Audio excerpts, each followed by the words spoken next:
You were in City 106, was that right? Yeah. Who's doing that now? Crystal. Crystal Montgomery. Yes. Yeah. Oh, yeah, we're live now. I guess we moved it. So we.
See,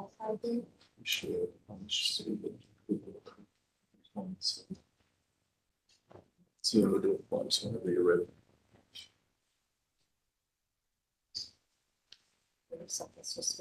Right.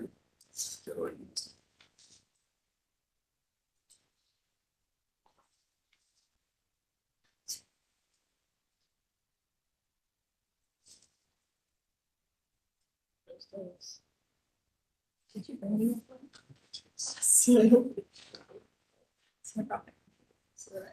Trying to pull up. Okay, well then maybe I don't need it.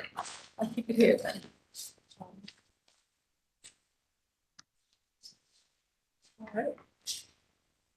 You ready? Okay. Good morning, everyone. We'd like to welcome everyone to the August 10th, 2023 Landmarks Commission meeting.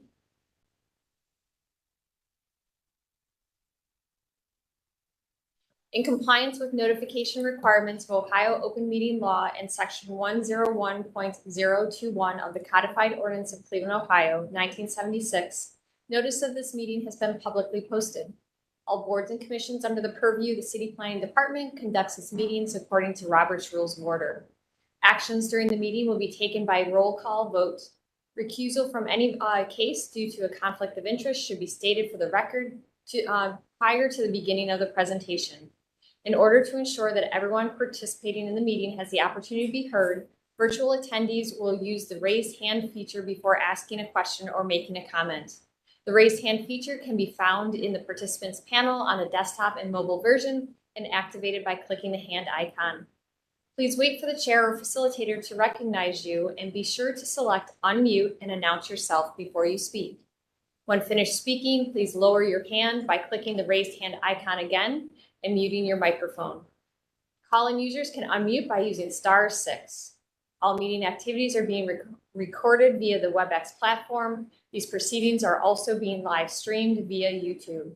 All requests to speak on a particular matter submitted through proper channels have been considered.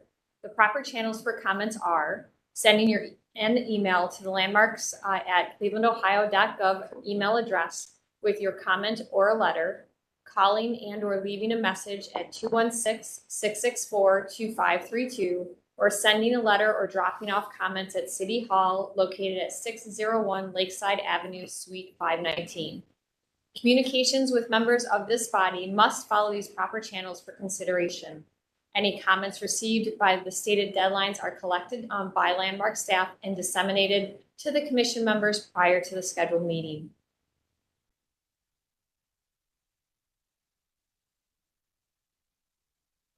Just go over the meeting rules and procedures.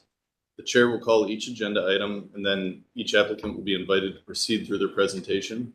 Each presentation should be completed prior to questions and comments from the commission in order to facilitate a smooth presentation. Once the presentation is concluded, the chair will ask Landmark staff to summarize design review committee comments and recommendations and any public comments received. The deadline for public comments is noon on the Tuesday prior to any regularly scheduled Cleveland Landmarks Commission meeting. Any received comments are distributed to the commission members prior to the meeting. Staff will also identify any members of the public present and scheduled to speak. Public comment is allowed at the discretion of the chair, and any individual providing public comment is permitted 2 minutes to speak to the agenda item in which they have an interest. The chair will then request a recommendation from staff. The commission will then begin deliberations and project review. Any commission member except the chair may make a motion at any point after an agenda item has been called. We'd like to call the August 10th, 2023 Landmarks Commission to order. Mr. Wesson, please call roll. Thank you. Ms. Anderson? Here. Mr. Benezzi?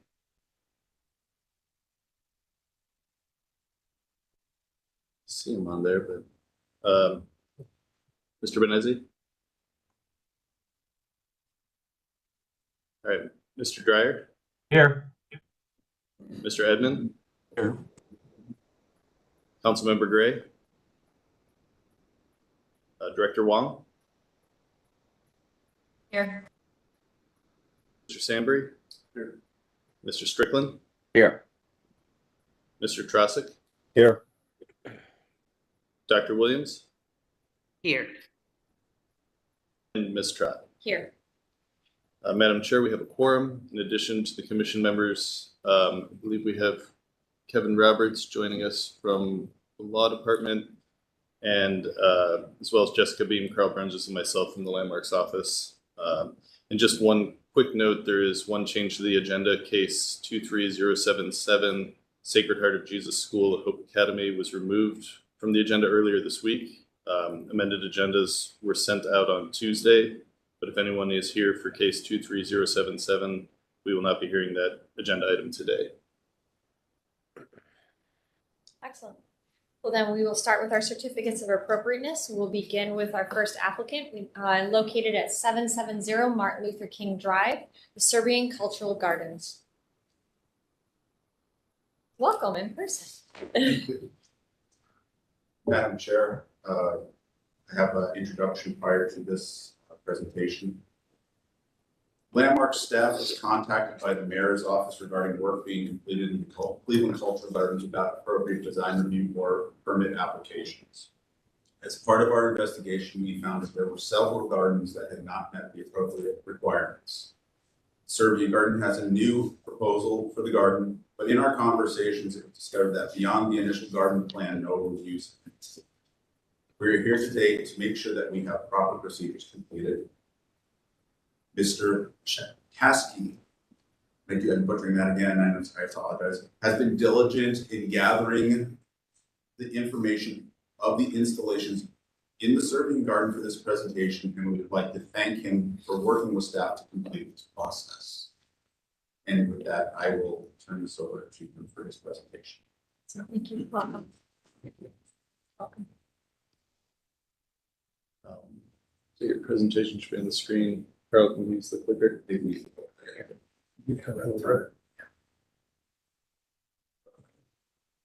So yeah, if you just want to walk us through your presentation, everyone can see it online and everything. So I did bring the original landscape designs that were approved by the commission and developed by Jim McKnight some 16 years ago. In case you have a hard time seeing those, I've got a big roll there that'll stretch over to those blackboards. But anyway, that's our location. The location map is there, and the plazas, the bottom one, which is where we're talking about enhancing with a couple of additions to that back wall.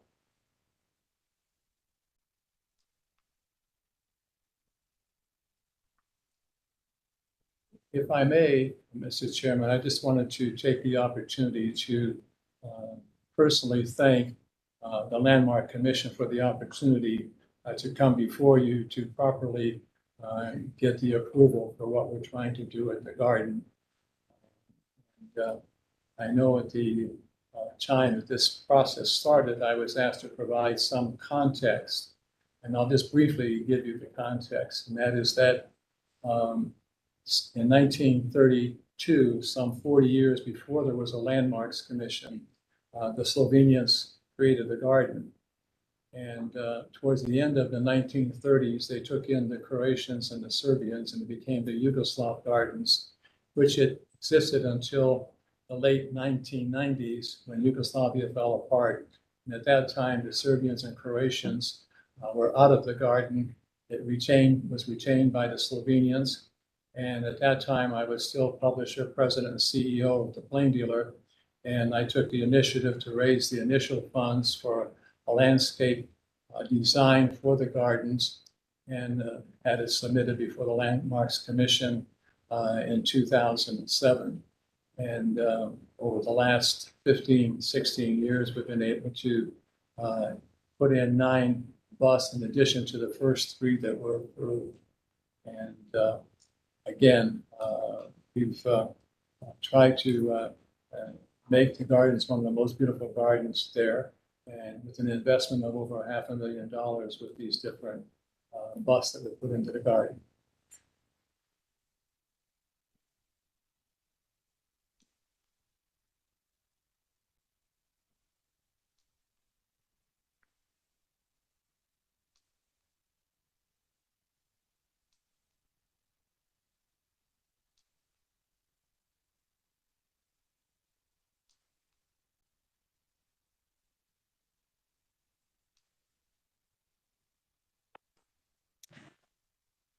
Has anyone Well, else online lost audio? We lost audio for a moment. Now, there's just a pause in the presentation. Oh, got it. Thank you. What we're proposing here is a departure from what we've been doing in our previous bust. When you take the semicircles for the base of these busts and statues, you have excavation costs, you have pavers, you have concrete benches, then you get to a four-sided pedestal, granite pedestal, plus then the bust itself. And today those are running anywhere between $18,000 to $20,000. Plus, as we found even more recently, sometimes our investment to beautify the garden gets destroyed by carelessness when somebody comes through with a mower. As recently, they knocked over one of these concrete benches, and these are not cheap. These concrete benches run up to $3,000, which we have to then file an insurance claim. So what we're proposing now is that that red line would be a second wall in addition to the wall that exists at the same height. And then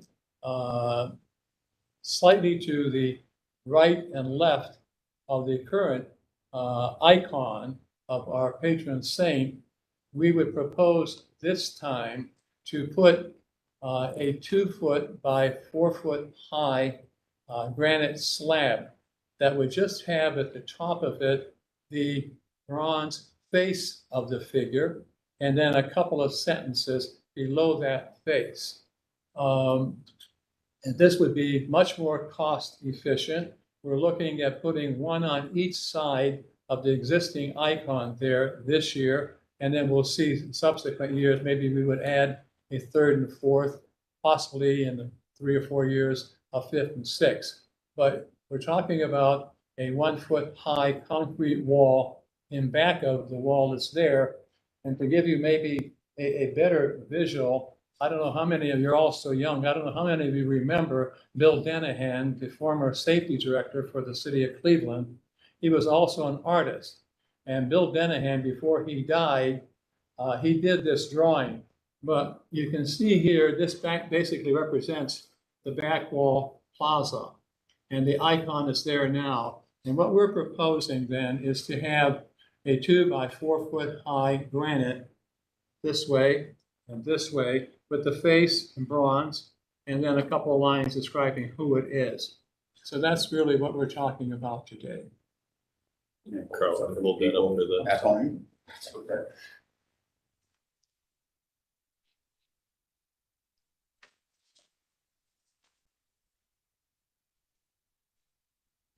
You can, just to take a moment, you can see what I'm talking about, the damage that happens through mowing.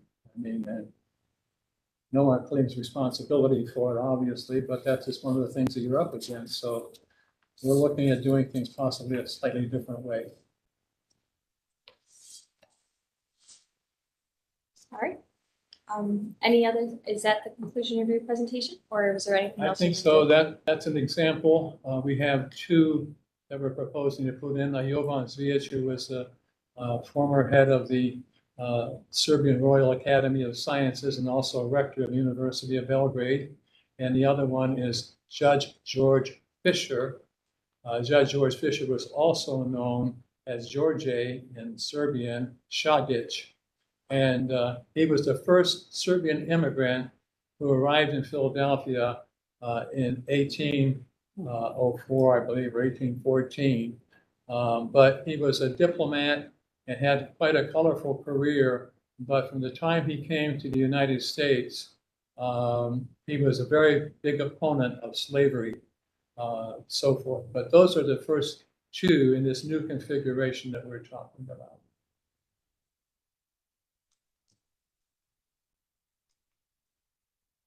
Those are the granite slabs that we would face just bronze, and with a couple lines describing who these gentlemen are. Thank you for the presentation. We'll now move on to Design Review Committee recommendations. Thank you. And you're welcome to stay right there. Thank you. See you. Madam Chair, Ms. Ashik was not able to join us today, but the Design and Preservation Committee for the Cleveland Cultural Gardens approved the newest addition, and we're in discussions about all the previous stuff. We will get documentation from them, more than likely it will be approved as well. All right, excellent. Thank you. Move on to staff recommendations or staff review. Thank you, Madam Chair. In addition to our initial comments, we would also like to acknowledge that this exercise has allowed us to shore up our design review process with the Cultural Gardens Federation Design and Preservation Committee. This is still a work in progress, but we've had some initial discussions and we'll be having more in the near future.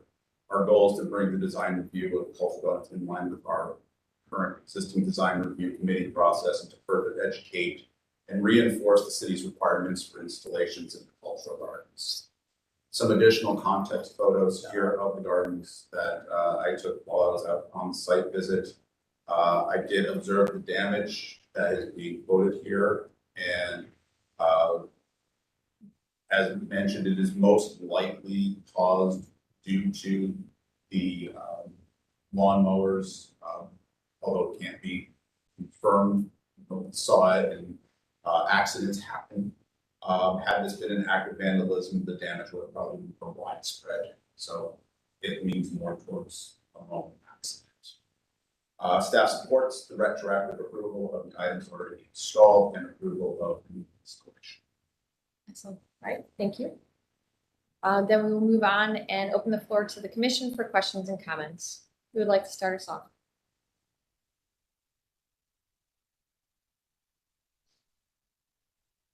I will then start us off. I think the installations that have been done are aligned with the quality of work that we want to happen within the cultural gardens.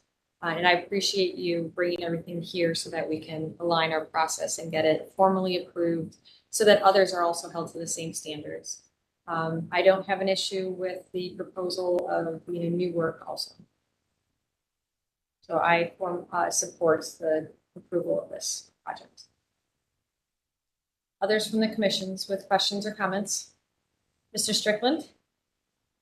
Madam Chair, so I was just wondering, so at the start of this presentation, there was an explanation that it sounds like the city of Cleveland brought forth a observation that work in the cultural gardens is being completed without the proper review by the Landmarks Commission.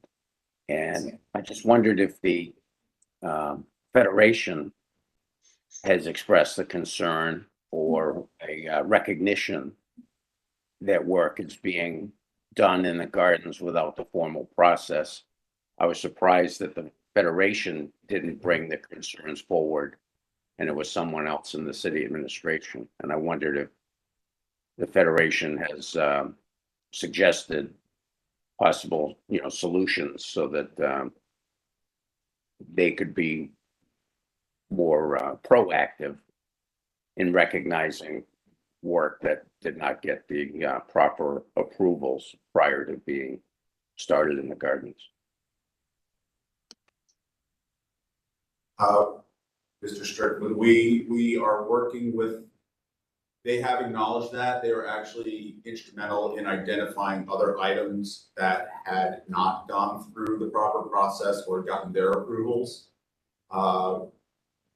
We widened our net a little bit to go back 5 years. So anything that the Landmarks Commission approved or that the Federation approved, we checked against whether they came to the Landmarks Commission or got a permit. And we came up with a fairly substantial list. And we are working with the mayor's office. We are rectifying that. And again, we are shoring up the process. And I have a feeling that Landmark staff is going to be more involved. We're probably looking at expanding the Cultural Garden Federation, having members on there. They expressed some problems with quorum at times. So yeah, we're just looking at the overall process. it's all being done right now and being worked. All right, thank you. During my tenure on the commission, obviously we recognize that many projects involving the cultural gardens have come forward following the appropriate approvals process. So I'm very surprised to hear that you say that you've identified a substantial number of projects that haven't gone through the proper process. So I think it's certainly appropriate to work with the Federation to make sure that those incidences are significantly reduced or eliminated going forward. Thank you. Thank you, Mr. Strickland. Director Wong?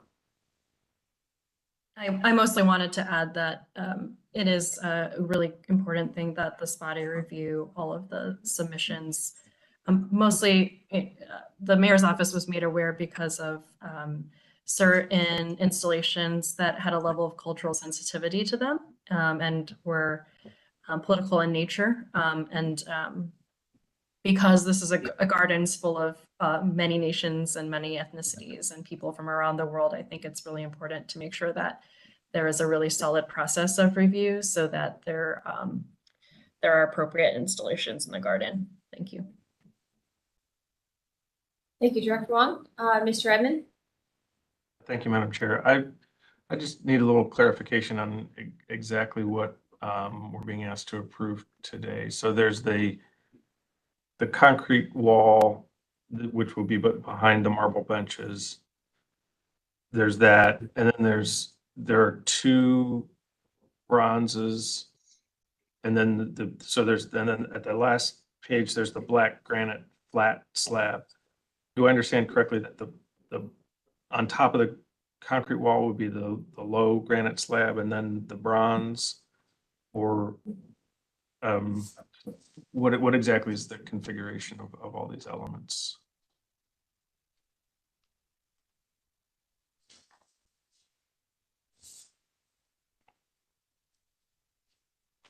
Okay. I can dig out a picture. One moment, Mr. Edmond. Okay. We are pulling out a physical picture.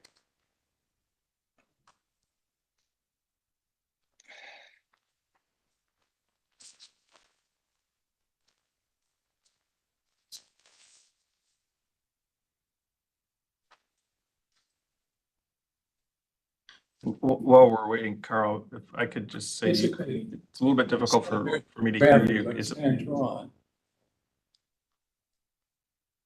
I will either stand up or move closer. We have the air conditioning going on in here, so Okay. it's, thanks. You want to show this visual? it's up there, yeah. No, but this goes one step further. I put in, but Just read it, or, Well, yeah, sure. It's a crude drawing. Or wasn't there a slide prior that had an image of a carving like? Is that it? No. That looks like the drawing that's on page 15 of the presentation. Is that right? Yeah, it's just drawn in where the Oh, I see. So these two reliefs, the bronze reliefs, will be at those locations, mounted onto the black granite on top of the concrete wall. Is that correct? I believe so, yes. page Yeah, so prior. finding the same style Page 14. of statue. Is it, oh, no, page 14. Is it similar to the image on the right that it will be on? Approximately, yeah. So the installation will be similar to the image on the right, Okay, Right, but it would be on attached, top of the wall. on top of the centered wall. in the wall. yeah, on top of the wall, held by two stainless steel rebars that would hold the granite slab in place.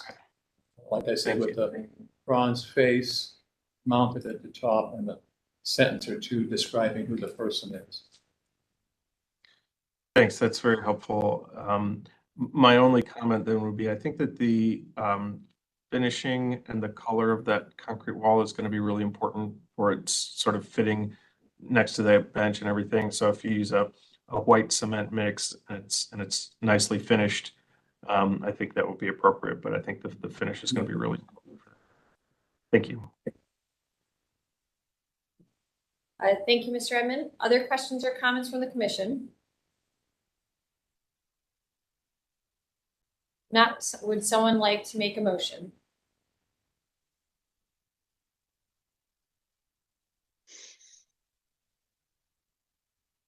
Mr. Strickland? Thank you, Madam Chair. I'll move to approve as presented. I think we have a motion on the table. Do we have a second? Thank you, Mr. Samberry. Any further discussion? Mr. Strickland? Madam Chair. Right, sorry, I saw your hand back up. Mr. Edmond, did you have any further discussion, or were you just making a gesture toward a motion? Yeah, to the latter. Thank you. All right, not seeing any further discussion. Mr. Musson, please call roll. Thank you, Madam Chair. Ms. Anderson?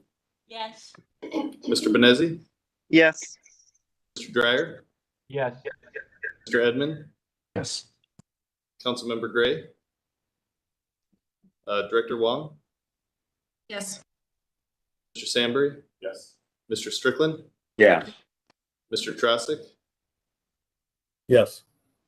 Dr. Williams? Yes. And Ms. Trot? Yes, All right, Madam Chair, the motion passes unanimously. thank you, and thank you for coming in person. Thank you. Again, I'd like to thank the commission and also bringing us along the way in the presentation, Mr. Carl Runges and also Jessica being very, very helpful in the process. Thank you. Well, thank you. Thank you. Have a great day. Thank you. We'll move on to our next applicant located at 3250 Lorraine Avenue, renovations and rehabilitation.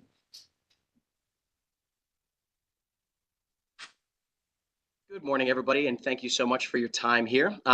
We're presenting today for approval and have revised our proposal from comments that we've received from both Landmarks as well as the Ohio City Design Review. And what I can do is I can walk through the notes and address some of the concerns or comments that were noted last time. And so if you could please advance to the elevations. Everything else from a planning, site plan standpoint remains the same. Interior layout remains the same. So we can start with the south facade here. So the comments that were received last time spoke to the styles or the style and rail and the design style of the doors along Lorraine Avenue, as well as the awnings here. So what we have done subsequently is we've moved the bottom datum of the awnings down to align with the door head and the transom bar that you can see in the south elevation in the lower right-hand corner. In addition to that, we have also changed the doors to be more similar in style here. So previously we had the residential entry door on the left-hand side. It was a half-light door, and it was acknowledged by the commission. It would be more appropriate to at least stylistically match all of the door types on the south facade right here, and perhaps introduce a variation with color rather than a different door type. So we've as well acknowledged that as well. So we have that shown. Everything else here on the south facade remains the same. There's just to acknowledge as well, we spoke about the use of wood, aluminum clad windows on the principal facades of this building right here. We worked through the mortar type with Ohio City Design Review, and they were happy. They were very happy to receive the revisions that were completed here, or that were done through the comments. And if you wouldn't mind advancing to the next slide here, some of the other revisions that we let's see here. I think that went back one. there's another elevation page, and I believe it'd be it's going the opposite direction there.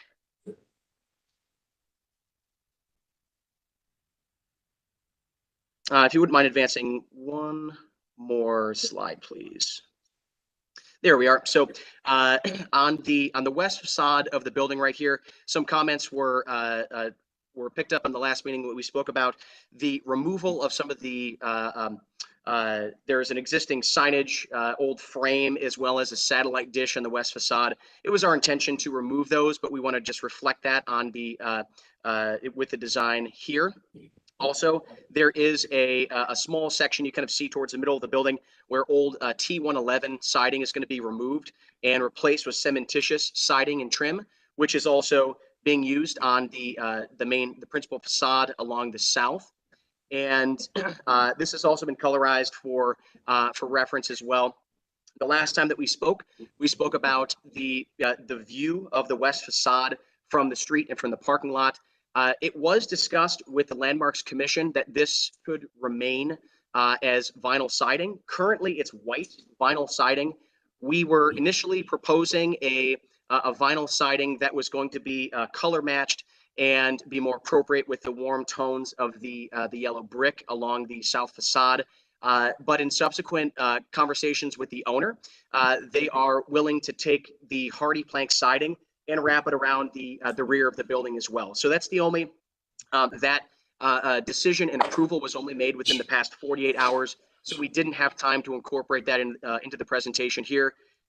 Also, I will note that the Ohio City Design Review approved this design with the condition that the siding around the rear of the building changed to hardy plank, and the owner was amenable to that, and that will be moving forward. There will be hardy plank that'll be used across the rear portion and the side portion of the building here. I do believe that that's all of the commentary that we received from the Landmarks Commission last time, and would love any comments or feedback. Again, we are seeking approval with today's presentation.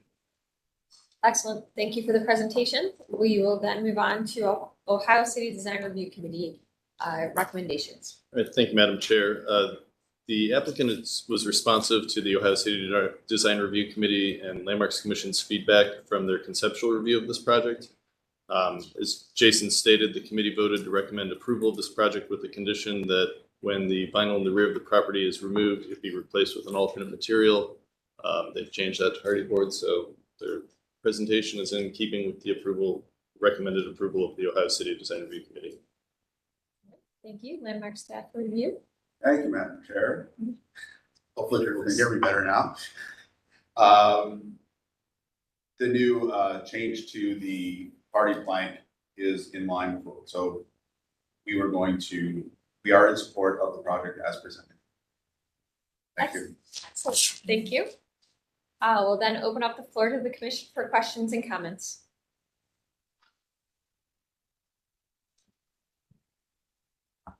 I guess I'll start off is that, I appreciate you listening to both the Landmarks Commission and the committee in their recommendations. And I appreciate, how you've added these and incorporated these into the design. And I'm in full support of the proposal. Mr. Strickland?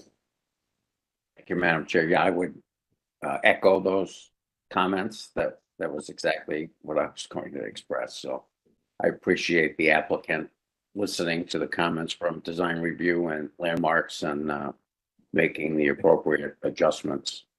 And I'm in favor of this project. Thank you, Mr. Strickland. Mr. Panezzi?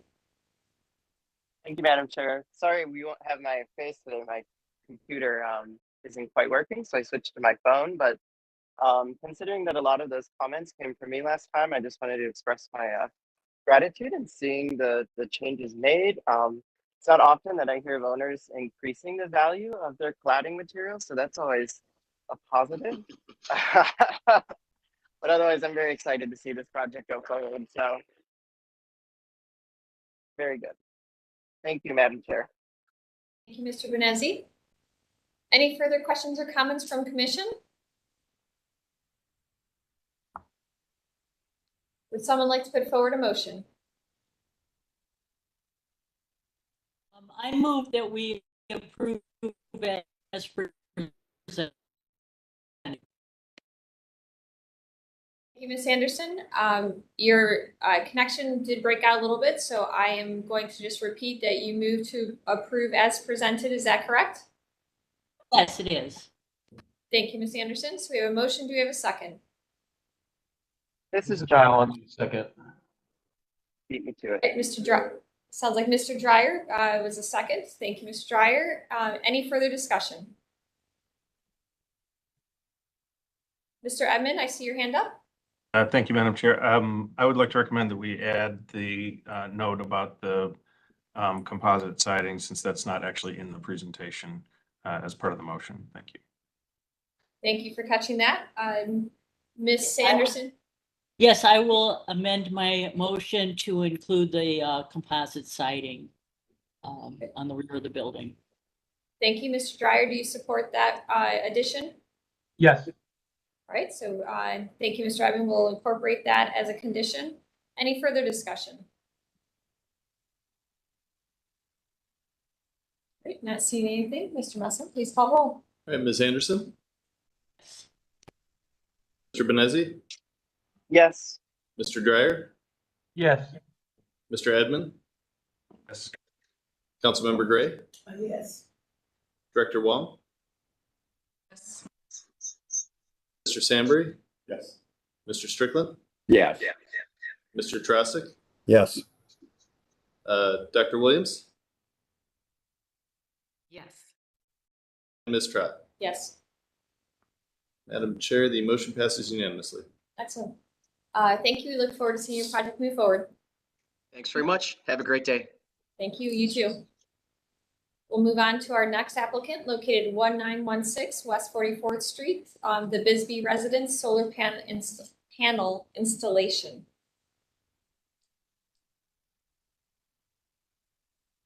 I'd like to welcome the applicant. Please unmute your mic, announce yourself, and tell us about your project. Hey, good morning, everyone. My name is Zach Lukowski. I'm here to represent the homeowner Rachel Bisbee for our Hopeful Solar project.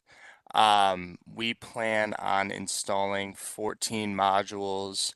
Originally, we had 5 additional modules, but due to recommendations from the design review committee, we ended up taking off panels that were closer to the street because that's what they wanted from an aesthetical perspective.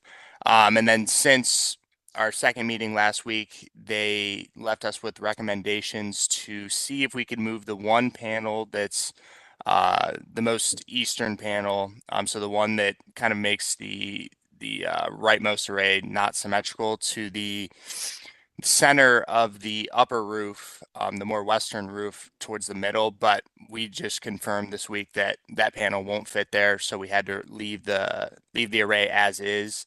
The goal with this system overall is to offset 70% of Ms. Bisbee's electrical consumption on an annual basis and just reduce her electric bill long term.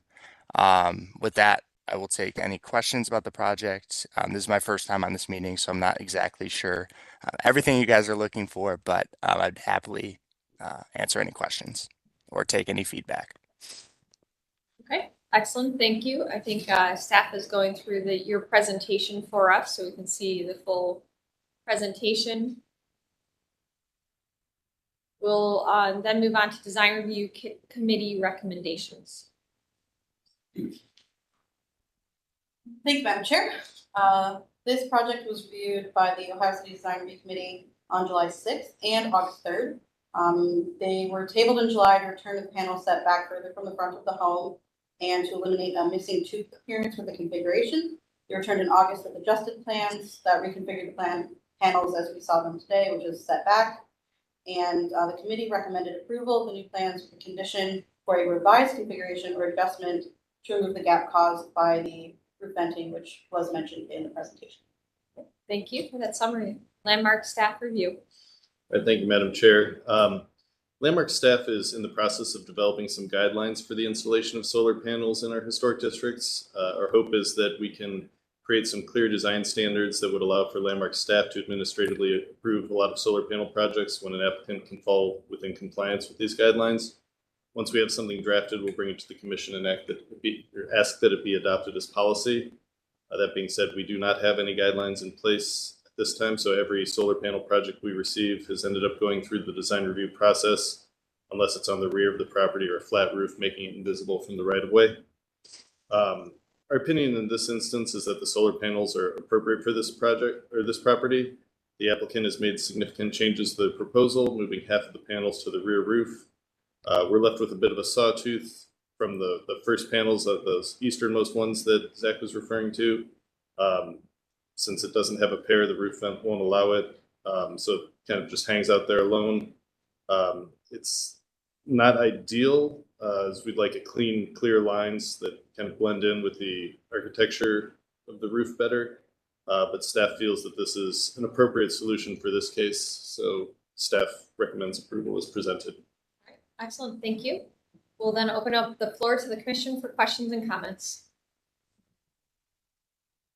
Mr. Edmond.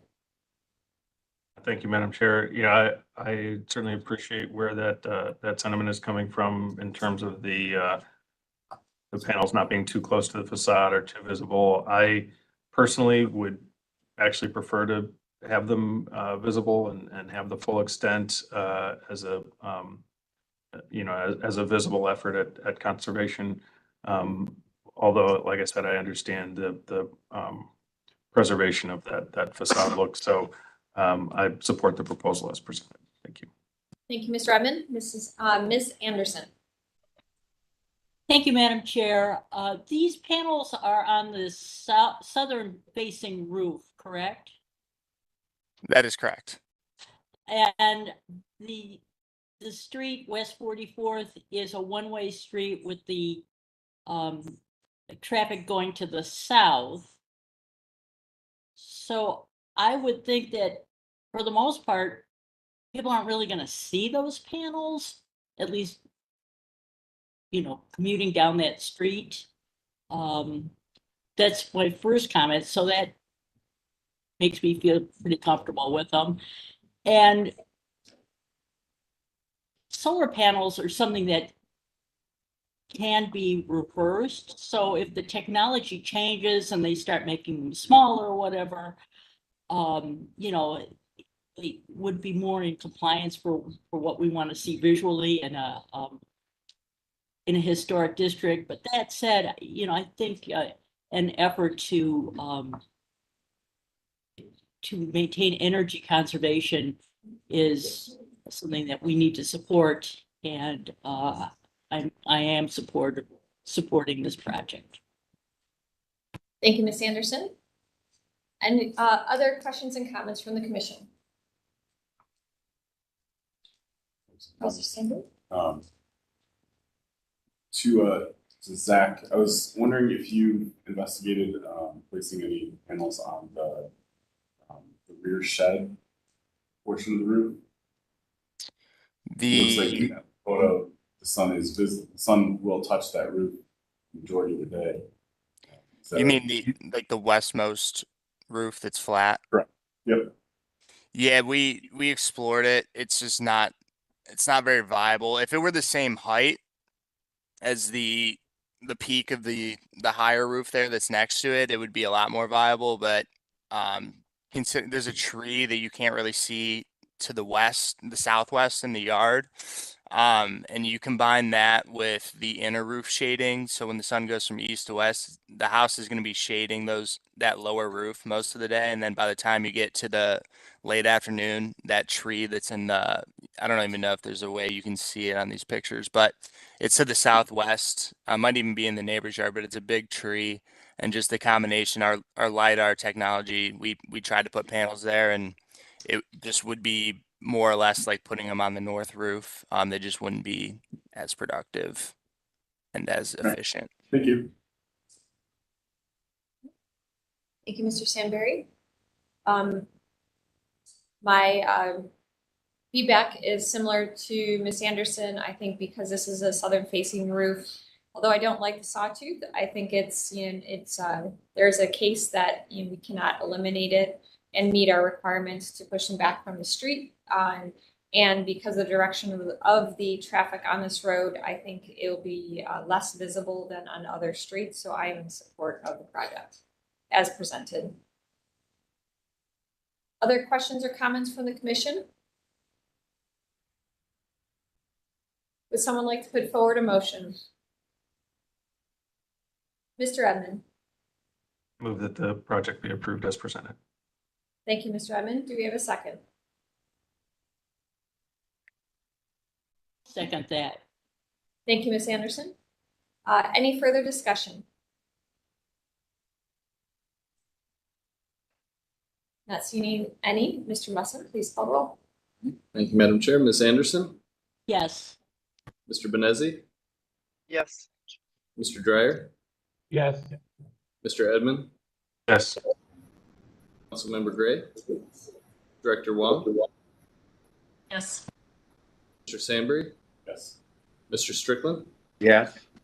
Mr. Trasick, Yes. Dr. Williams, Yes. Ms. Trot. Yes. Madam Chair, the motion passes unanimously. Excellent. We look forward with seeing your project move forward. All right, fantastic. Thank you, guys. Thank you.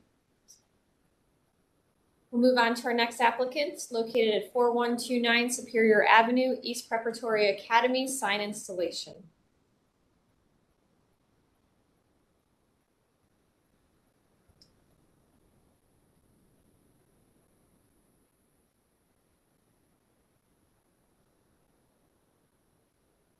Here.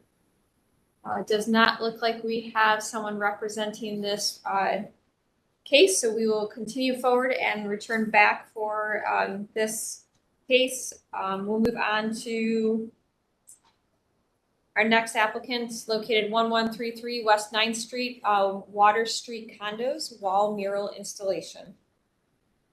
Good morning, everyone. Can you hear me? Morning. Yes. Okay. This is Joe Whalen with Whalen Walls.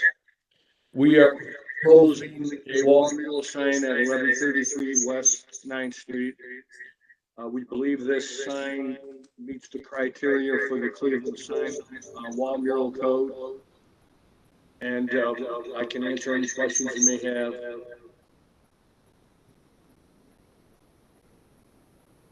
Okay. Thank you, Mr. Wallen. I think you may have two mics open on your side, so there's a little bit of an echo, but I'm afraid. Can we try and mute one of them and see if we can still hear him? Mr. Wallen, can you mute one of your microphones? Or I think One's muted now. oh, it's the wrong one. Oh, yeah, I think, Joe, could you? Yeah, switch them. Is that better? That's better. That sounds good, yeah. Okay, all right. This is the site plan here. The proposed sign will be going on the east wall. That's, you can just proceed.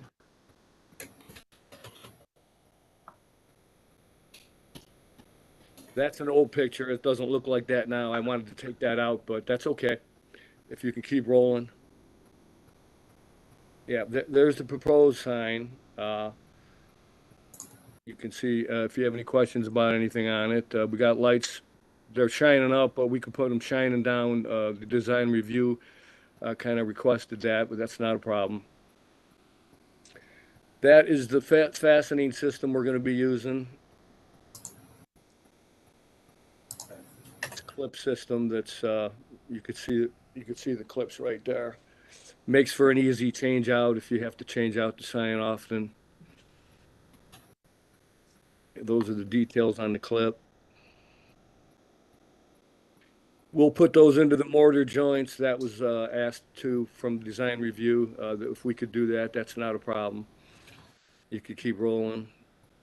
That's prior approvals. We've been through this 3 or 4 times already over the years. Trying to get in line, waiting for a wall mural sign permit to become available, and it never happened. But we had this approved, I believe, 3 or 4 different times.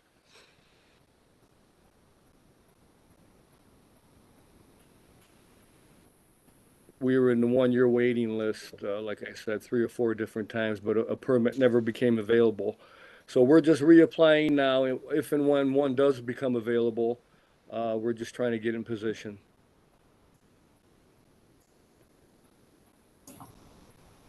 Okay, thank you for the presentation. We'll just let staff continue through the remaining slides here. Okay. Yeah, that's so that we can existing. see. Yep, go ahead. Sorry, didn't mean to cut you off. That's okay. That's just the existing wall. We took those a couple weeks ago. All right, now we will move on to design review committee recommendations.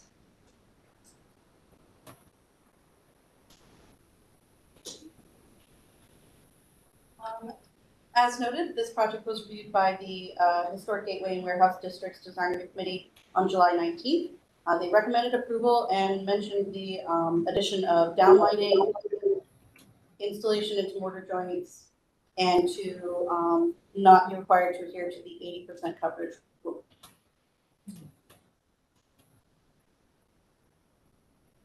Excellent, thank you. We will then move on to staff review. All right, thank you, Madam Chair. Up on the screen now is basically the sign code for approving wall murals. Staff feels that this proposal does meet the definition of an unsightly wall as defined in this code, which basically says that it's unadorned, without architectural detail, no windows or anything like that. So it meets that standard. While it does not meet the 80% coverage rule outlined in the code, staff feels that the size being proposed is plenty large and more appropriately scaled than covering 80% of the wall.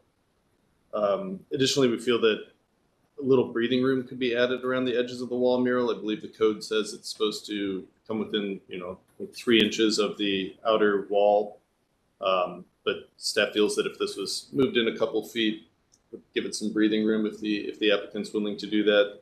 But all in all, it's as the code defines, it seems to meet the standards of being an unsightly wall, and so staff has no issues with this. We have no problem with, putting some breathing room in there. That's not a problem. Excellent, thank you for that feedback. That's helpful. Thank you, Jessica. We will now open up the floor to the commission for questions and comments. I'll start us off. I think we have reviewed this over the years, multiple times.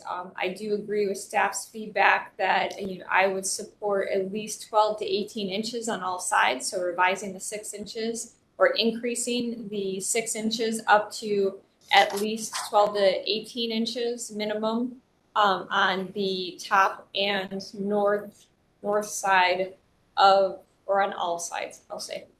And I support the conditions that the committee recommended, which is the lighting from the top down versus the bottom up to align with dark sky requirements for sustainability, and also installing the clips within the mortar joints, and finally not requiring you to meet the 80% rule. I think the smaller is better.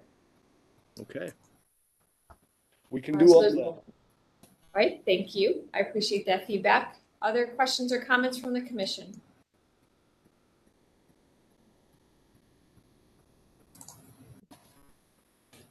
Oh, sorry. I was scrolled down. Director Long. Thanks, everybody. This question is to the Landmark staff. Have you talked about this with Shannon Leonard from zoning?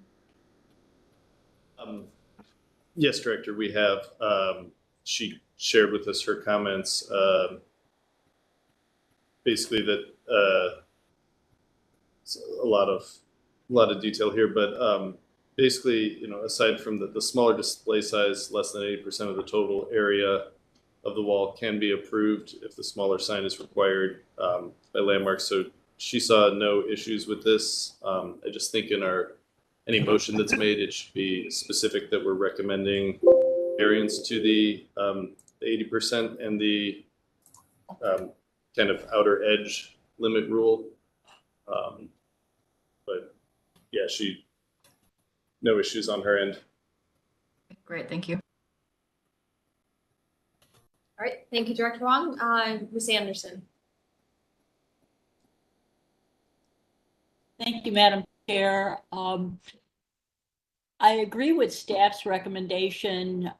In fact, I think given the large size of the wall overall, the 18 inches away from the edge may really not be adequate to give it a proper framing. Maybe, even 2 feet might be a little better. But I do agree with staff's recommendation, and I'm happy to see that the lighting will be brought from the top and that the fasteners will be in the mortar joints. So thank you. Those are my comments. Thank you, Ms. Anderson. Mr. Edmond. Thank you, Madam Chair. I agree with all of your comments as well as the comment about the 2 feet from Ms. Anderson. Two other quick things. With the top-down lighting, I would just advise the proposer to be careful about the cutoff angles of the light so they don't cause a glare issue, particularly on the freeway or on the on-ramp. And I realize the content isn't really our purview, but I just wanted to ask, we've been using the term mural and sign and mural sign. Am I assuming this is a commercial sign, not an art mural? Is that correct? That's correct. Okay. That's Thank you. Carter, through the chair, it's the official zoning designation for signs that are like this. So they're considered wall murals, okay. even though they're signs, yeah, as defined in the Thank zoning code. Thank you. That's all. Thank you, Director, for clarifying. Other questions or comments from the commission?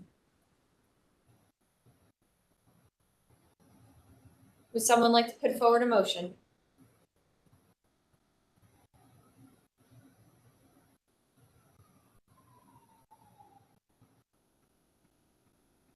Would someone like to put forward a motion? There you go, Mr. Edmond. Thank you, Madam Chair. I would move that the proposal be accepted with the conditions of a 2-foot border around all sides, that the lighting be downlit from above with appropriate cutoffs, and that all fasteners go into the mortar joints. Thank you. Would you accept the recommendation of not requiring the 80% coverage rule? So not Yes. variance to the zoning requirements of the 80% so that it could be smaller? Yes, I would recommend that. Thanks. All right, thank you. So we have a motion with conditions. Do we have a second? I'll second that. All right, I think we have Mr. Sandberry and Strickland that are co-seconding. Any further discussion? Right, Mr. Muslim, Mr. Edmond, I see your hand up. I'm sorry, you just made a motion. I don't want to assume that was just for the motion. Was there anything else you had to add? That's it. Okay, thank you. Mr. Muslim, please call roll. All right, Ms. Anderson, Yes. Mr. Benezzi, Yes. Mr. Dreyer, Yes. Mr. Edmond, Yes. Councilmember Gray, Yes. Director Wong, Yes. and Mr. Sandberry, Yes. Mr. Strickland, Yes. Mr. Trasek, Yes. Dr. Williams, Yes. and Ms. Trott. Yes. Madam Chair, the motion passes unanimously. Excellent. Thank you. We look forward to in hopefully seeing this move forward in the near future. Thank you very much, Commission. Thank you. Have a good day. You too. We'll move on to our next applicant located at 2158 Murray Hill Road renovation. Good morning. Good Can morning. you hear me okay? Hi. Hello to the commission. My name is Antonia Marinucci. I'm the architect on the project, which is 2158 Murray Hill. We came through, this is actually a little boomerang for me. I had presented a renovation plan for this property into 2020 under different ownership.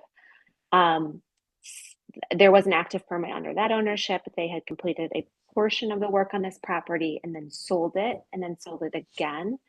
And the new owner, current owner, Jeff Gorlick, is would like to propose a little bit of a different approach to the front unit on this property.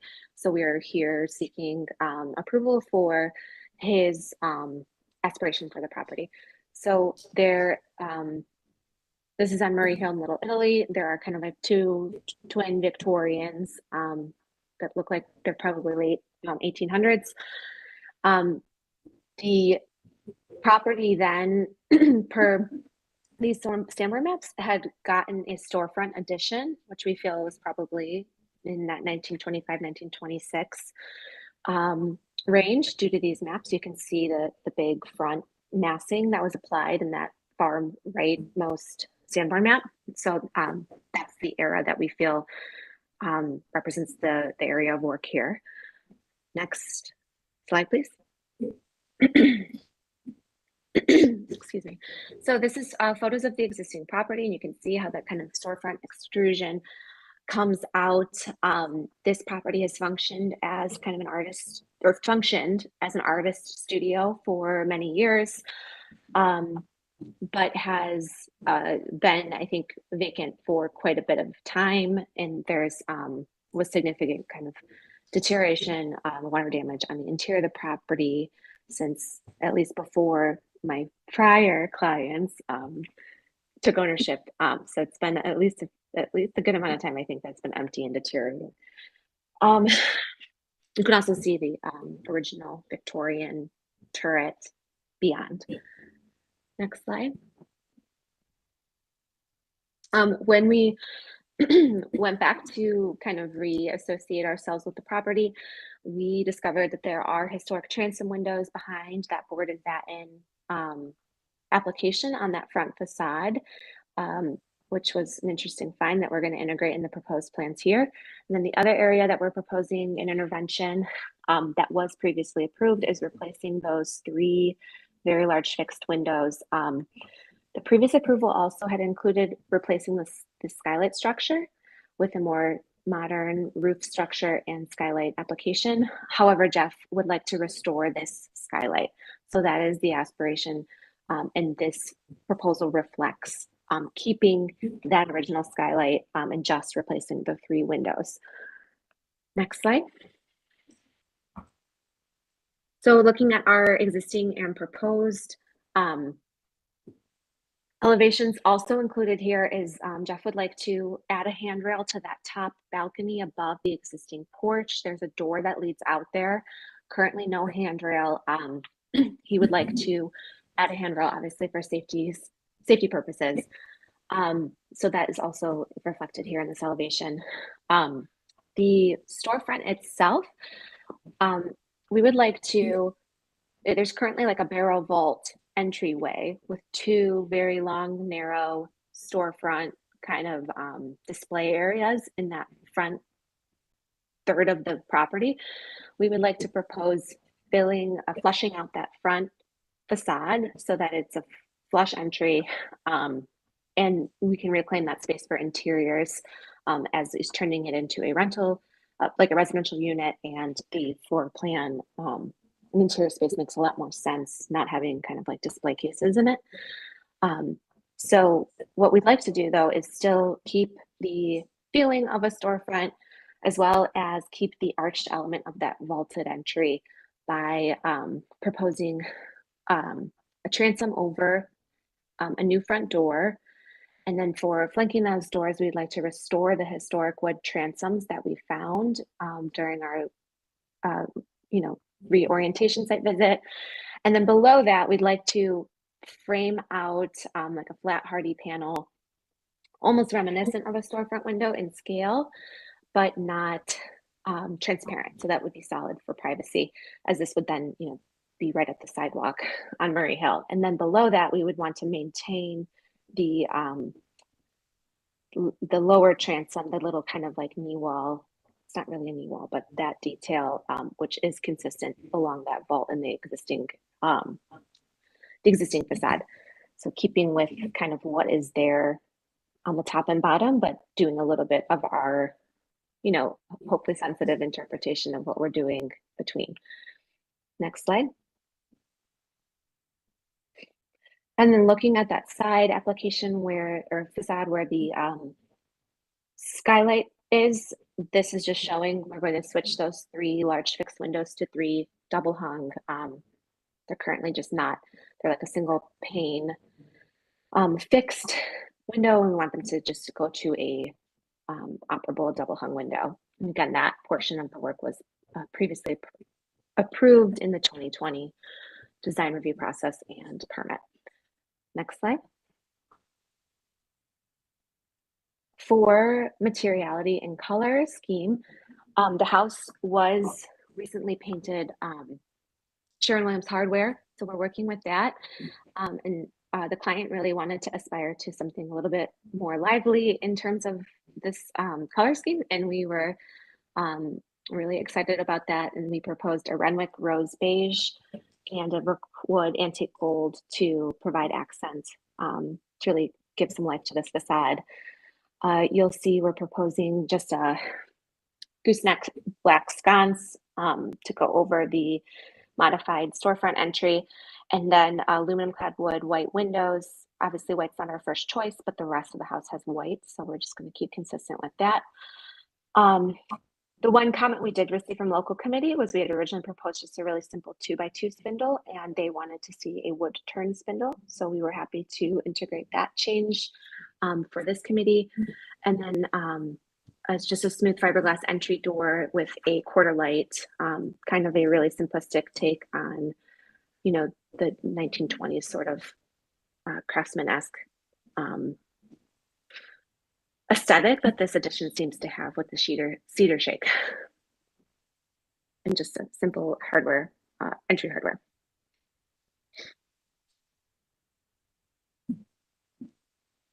I think that's all. Excellent. Thank you for the presentation. We'll move on to design review committee recommendations. All right, thank you, Madam Chair. The Little Italy Design Review Committee reviewed this project and recommended approval with the stipulation that the railings on the balcony be turned as they were originally proposed as squared. That's reflected in the revised images we see today. So those conditions have been met. All right, thank you. We'll move on to staff review. Thank you, Madam Chair. We had a lot of discussion about this in the office.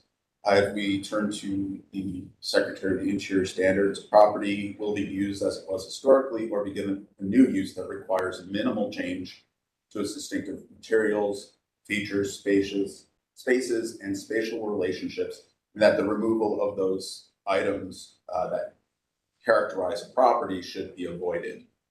The recessed barrel vaulted doorway is a defining feature of the building and has been for nearly a century. Flattening the facade would not be an appropriate treatment.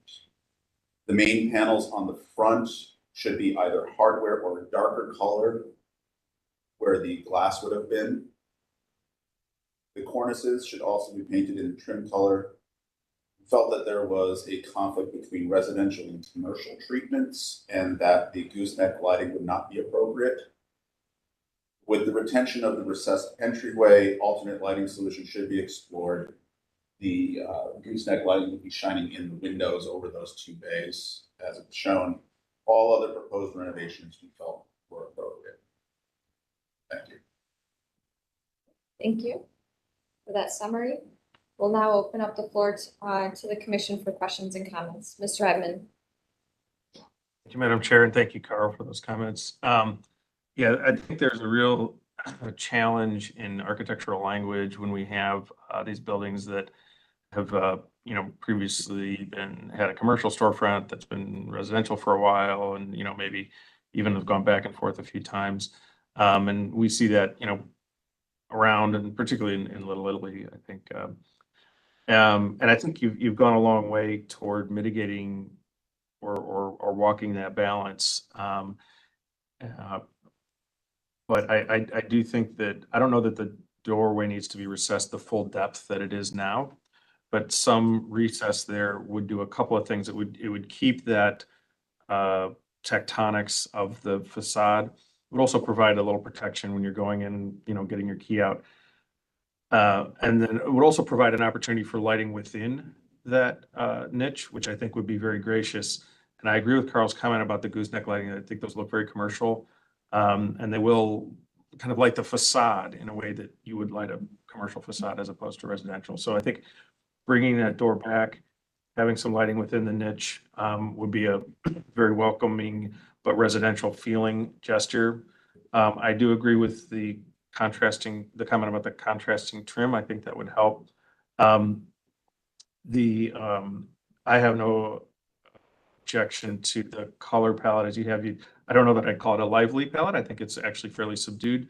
But I think it works with starting with the hardware, which you've got as a given, it all works very well with that. On the second floor here, are you just restoring and repainting the cedar shakes that are there? Is that the idea? Yep, and those windows on this front facade are existing to remain. Okay. And then my only final comment is I appreciate the idea of restoring the existing skylight on the side elevation. I'm a little skeptical of that. I'm sure that's single light glass and it's probably steel framed, and I hope your client appreciates what a challenge that might be. And even if it works, even if you work out that challenge, it's still going to be a performance issue down the road. So a little skeptical of that. But otherwise, those are my comments. I have shared my recommendation with the client, which is just that.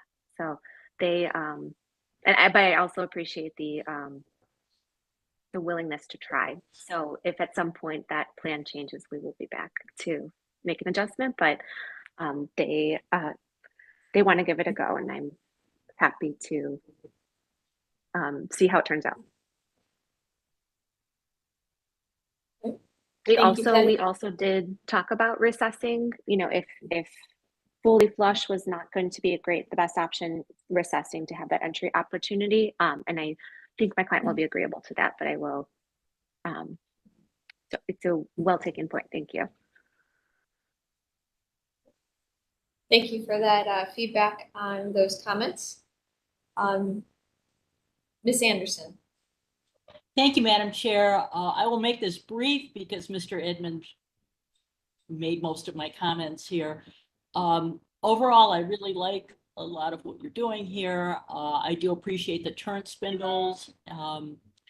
In the past, we have disapproved similar proposals with the flush doors on the commercial storefront elevations, in order to accommodate the residential use on the inside. And again, I can't support the flush door. I think the recessed door, in some ways, again, makes sense. Keeps people out of the elements while they're trying to unlock their doors. And I just, again, want to be consistent with some of the things we voted for in the past. And I also agree that the cornice and some of the trim needs to be a contrasting color, one of the other colors in your palette.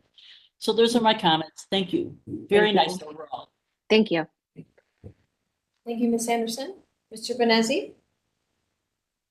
Thank you, Madam Chair. As usual, Antonio, always fantastic, sensible work, but and your agreements with everyone, including staff's comments, that kind of unflattening the facade and kind of starting to give it that articulation back is really going to help to improve the overall composition. But as I, over the last many years and the many projects I've seen from you, it's always a nice sensibility to know that there's someone out there who does good work. So that's a personal statement, not a statement on behalf of the commission, but thank you.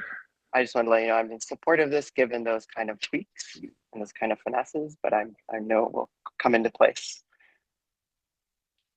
Mr. Edmund always beats me though. He gets all those comments in first, and then I just have to echo them. So thank you, Madam Chair. Thank you, Mr. Benezzi. Mr. Strickland? Thank you, Madam Chair. So I agree with all of my fellow commissioners' comments. And so I'd like the applicant to respond to consideration of removing the gooseneck fixtures And the willingness of the owner applicant to provide a recessed entry. I'm assuming you have to take that back to the owner. So it might be appropriate to table this because I want to make sure that that revision is incorporated. And I would not be able to support this project without that substantial revision. So I need to know whether if tabling is the appropriate. Ms. Marinucci, do you feel you have the authority to Yes. to advise Yes. the owner that that will be a requirement, or is this something that you feel you need to review with your owner before we can approve or move forward with something like that? I would be fine tabling it. And I mean, I think I'm pretty confident that they will be agreeable to that, but I would still prefer if we're I mean, is it table unless you guys did a conditional approval to be approved by staff with the change? But if you do want to see it again, I'm happy to table it and come back. So whatever makes sense for you. I would be comfortable if it is a condition that it must be recessed versus flush, and on reviewing the final configuration with staff, which would allow us to move forward. But if you don't feel you have the authority to move forward or you accept that condition, then we will table you. I think, because it's something I already discussed with the client, that it would be agreeable and that I would be comfortable with the conditional approval. If you guys are willing to give it. To be clear, we're going to recess the door, change out the gooseneck as the lighting scheme, and work on the tweaking the color, where the contrasting color scheme is applied. Correct? Correct. Those are the three And things that I'm. No issue or no comments from you guys with the spindles, railing, anything like that on that side of things? No, I think those are acceptable to both staff and the commission. Okay, great. Yeah, I know. I think I think we would be good with those conditions if that works. Mr. Strickland, does that answer your Yeah, question? Yes, it does. So I don't have any problem with that as long as there are specific conditions applied to the approval rather than just recommendation. Agree. Any additional questions or comments from the commission, or would someone like to make a motion? I guess I'll just say, I didn't state my own comments. I am in agreement with that, everything that has been said. I think it's a very nice project, but I agree with the three conditions that have been stated and would support the project if those are part of the motion. So with that being said, would someone like to make a motion? Mr. Strickland. Thank you, Madam Chair. So I move to approve this project with the conditions that the entrance be modified so that it's a recessed entrance, consideration of potential can lighting in that recess, elimination of the gooseneck fixtures, and work with staff for modifications to the color scheme to meet the secretary's standards. Excellent. Thank you for that motion with the conditions. Do we have a second? It's Carter, I'll second. Thank you, Mr. Edmond. We have a second. Any further discussion? Not seeing any. Mr. Mussel, please call roll. All right, Ms. Anderson, Yes. Mr. Benezzi, Yes. Mr. Dryer, Yes. Mr. Edmond, Yes. Councilmember Gray, Yes. Mr. Sandberg, Yes. Mr. Strickland, Yes. Mr. Trasick, Yes. Dr. Williams, Yes. and Ms. Trout. Yes. All right, Madam Chair, the motion passes unanimously. Excellent. Thank you. We look forward to seeing your project move forward. Thanks so much, everyone. Thank you. Madam Chair, I need to resolve the next case. Thank you for stating that prior to the presentation. We will then move on to our next applicant located I'll introduce it as you're moving over there. It's located on 2885 Detroit Avenue, Saucy Brew Works expansion.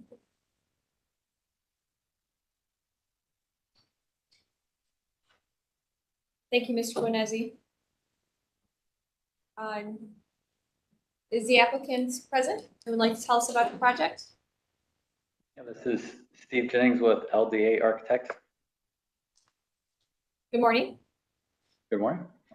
So the first image here is the proposed rendering. I'm showing kind of what it will look like afterwards. The next slides have the existing conditions, and then we could come back to the proposed. So this is the West 29th Street facade on the top two images there.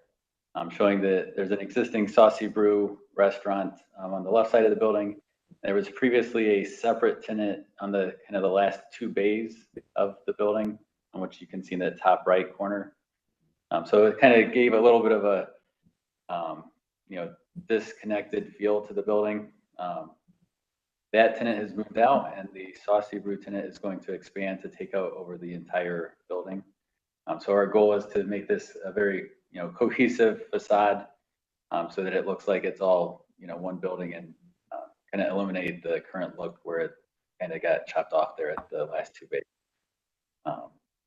So we are proposing to match the existing awning, color, shape, profile, and extend over those last two bays, and then also match the existing patio and extend that over in front of those two bays as well. And then also wrap the corner onto Church Avenue. You go to the next slide. And these are the images of the surrounding context. So the top left is opposite the church facade. The bottom left is the church facade of the building we're working on. The top right is kind of the caddy corner, the intersection. And then the bottom right is the other side of West 29th Street. Next slide. So here you can see the elevations and the plan. So again, we're really just trying to match along West 29th as much as possible. There were some bike racks in this area, so you can see we relocated those to kind of the ends of the new patio areas. For the comments from the Ohio City Design Review, we've added 2 street trees on the Church Avenue side. That was a nice addition. And we also opened up the corner a little bit more, just for more pedestrian space going around the corner. And then the kind of indent, kind of more towards the top of the new area, is just to accommodate going around the existing utility pole. And we also reviewed this with the PetBot committee to make sure we were keeping all the required sidewalk clearance we have. I think that's really it. Okay, thank you for the presentation. We will then move on to Design Review Committee recommendations. Thank you, Madam Chair. The Ohio City Design Review Committee saw this project on July 20th and August 3rd. The project was ultimately approved as presented with the recommendation to plant trees other than the ginkgo shown in the plans originally. The first time they came to the Ohio City Design Review Committee, the changes to the building were approved with the requirement that a revised patio railing scheme come back for final approval. When they came back on August 3rd, as Mr. Jennings stated, the applicant had made the changes to the patio discussed in the July 20th meeting, including simplifying the path of the railing and adding a couple of street trees. So the plan we see today reflects what was approved by the local design review committee. Excellent, thank you. Move on to Landmark Staff Review. Thank you, Madam Chair. Staff, this has been a long-standing, journey with this property. So I think it'd be appropriate, because there were some members that were not on this committee the last time this has been reviewed, and going through our entire history here. On February 11, 2016, this proposal was brought to the Landmarks Commission conceptually. It's gone through a couple of different iterations, including on January 12, 2017, when the awning proposal that came through was approved by the Landmarks Commission at this time, showing separate awnings broken up across the bay. There had been the original proposal for multiple micro units within here that did not come to fruition, so Saucy Brew Works overtook the entire location. In some cases, it was saying is a 10-foot projecting retractable awning, others saying 8 feet. A permit was obtained for 2 projecting signs, but there's no permit on file for the awning. The awning design was changed without review or approval from what was approved by the Landmarks Commission. So what is in place right now is a large awning, as shown.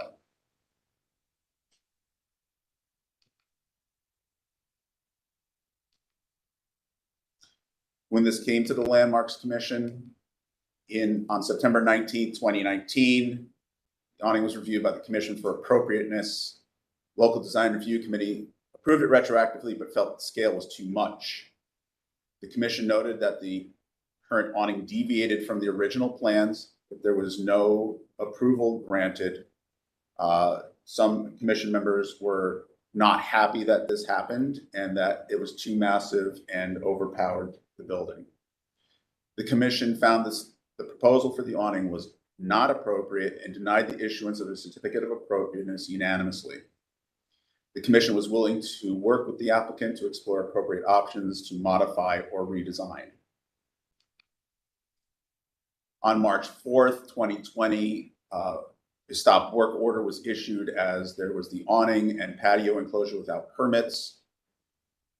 The enclosure was removed for the permit at BBS, and the awning still remained. And just after this, the world ended. And we had our pandemic started. The owners appealed to the Board of Zoning Appeals regarding the awning. And on October 12, 2020, the Board of Zoning Appeals granted a variance saying, with due consideration given to the testimony and other evidence submitted at the hearing, the board finds that the Landmarks Commission was neither arbitrary nor capricious in the decision to deny the awning, but finds good cause considering the current worldwide pandemic to amend the decision to allow the awning to remain until such a time the awning needs to be replaced, which will trigger the need for a new review process with Landmarks and a new permit.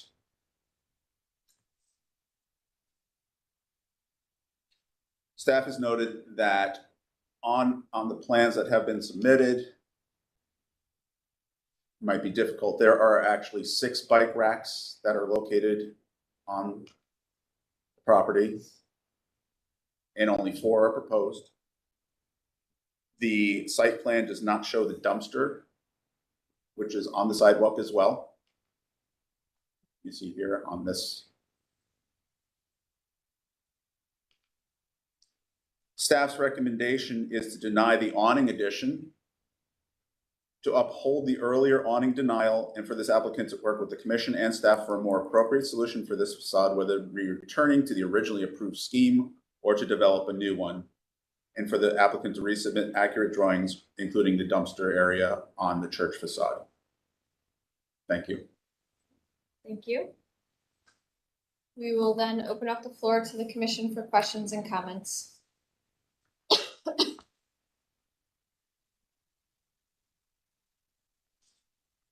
Sorry, Mr. Strickland. Thank you, Madam Chair. Sounds like design review did not include any comments with regard to consideration for relocation of the dumpster or the reduction in the number of bike racks. And I would like the applicant to respond in terms of their experience with use of those bike racks and what their proposal is for relocation of that dumpster. Yeah, it might be helpful to go to the site plan.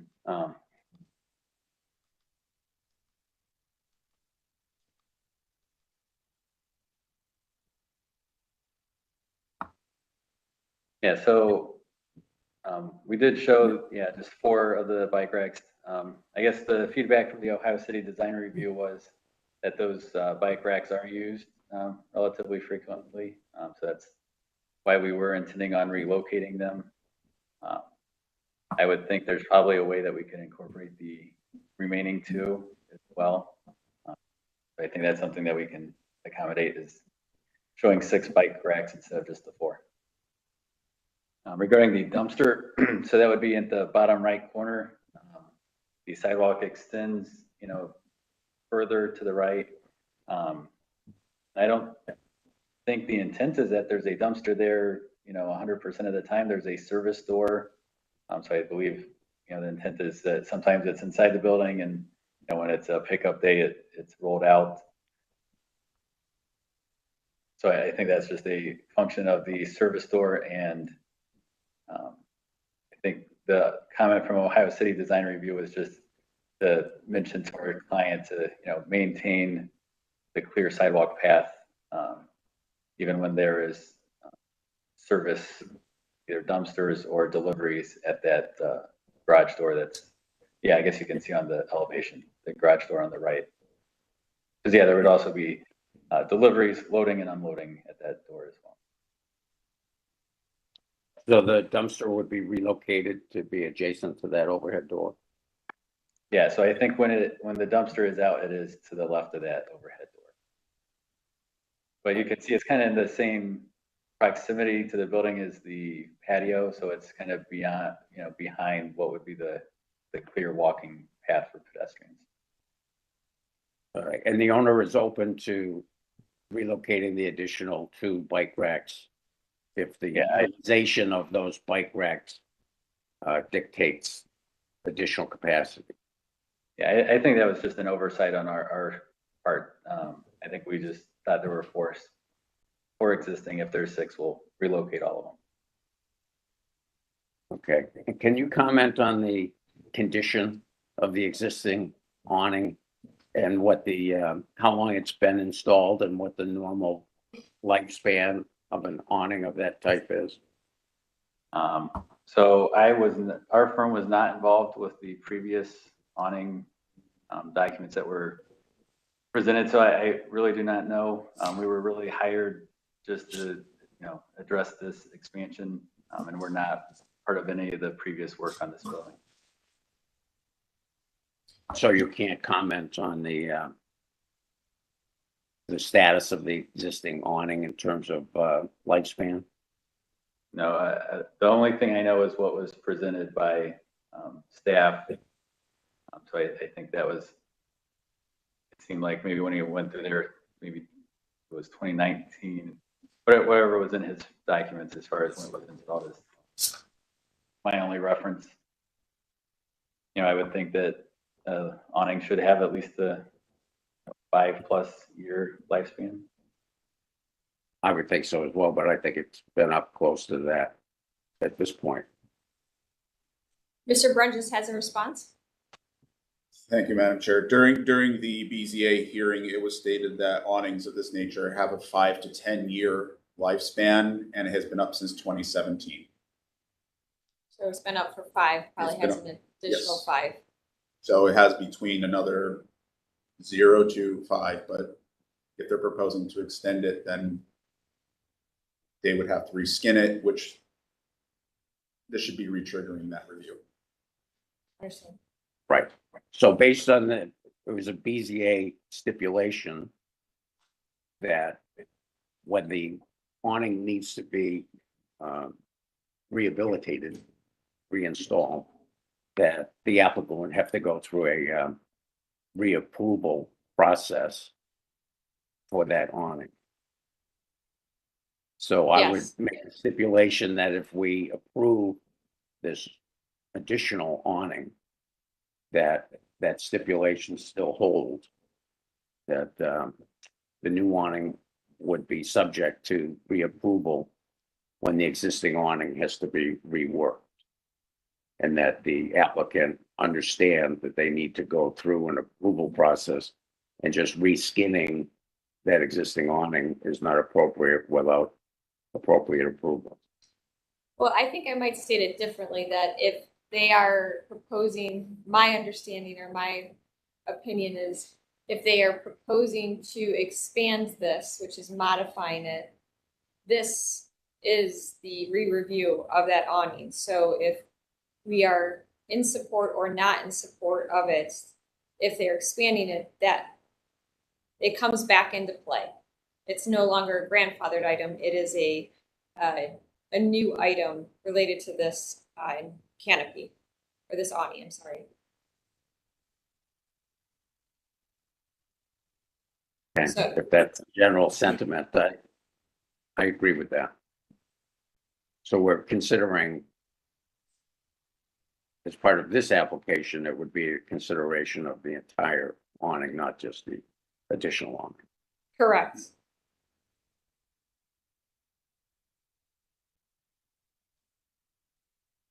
Okay, Other so questions? Go ahead, Mr. Strickland. I was not in favor of the modification without approval of the installation of the massive awning to begin with. So I can't support this additional awning. Any feedback on the fencing expansion?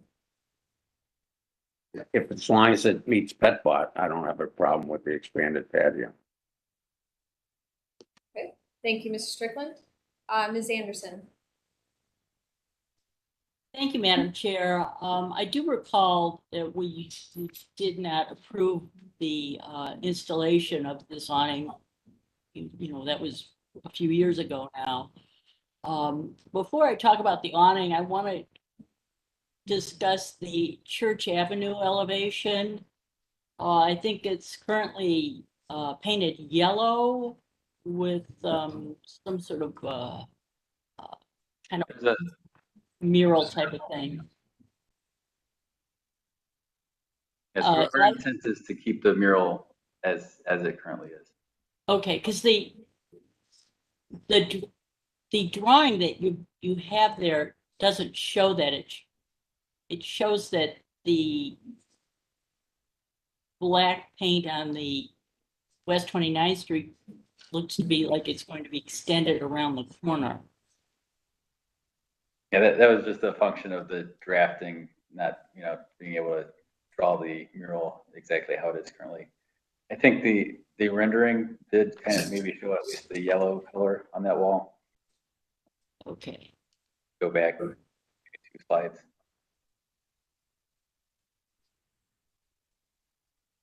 Okay, yes, I see that now. Yeah.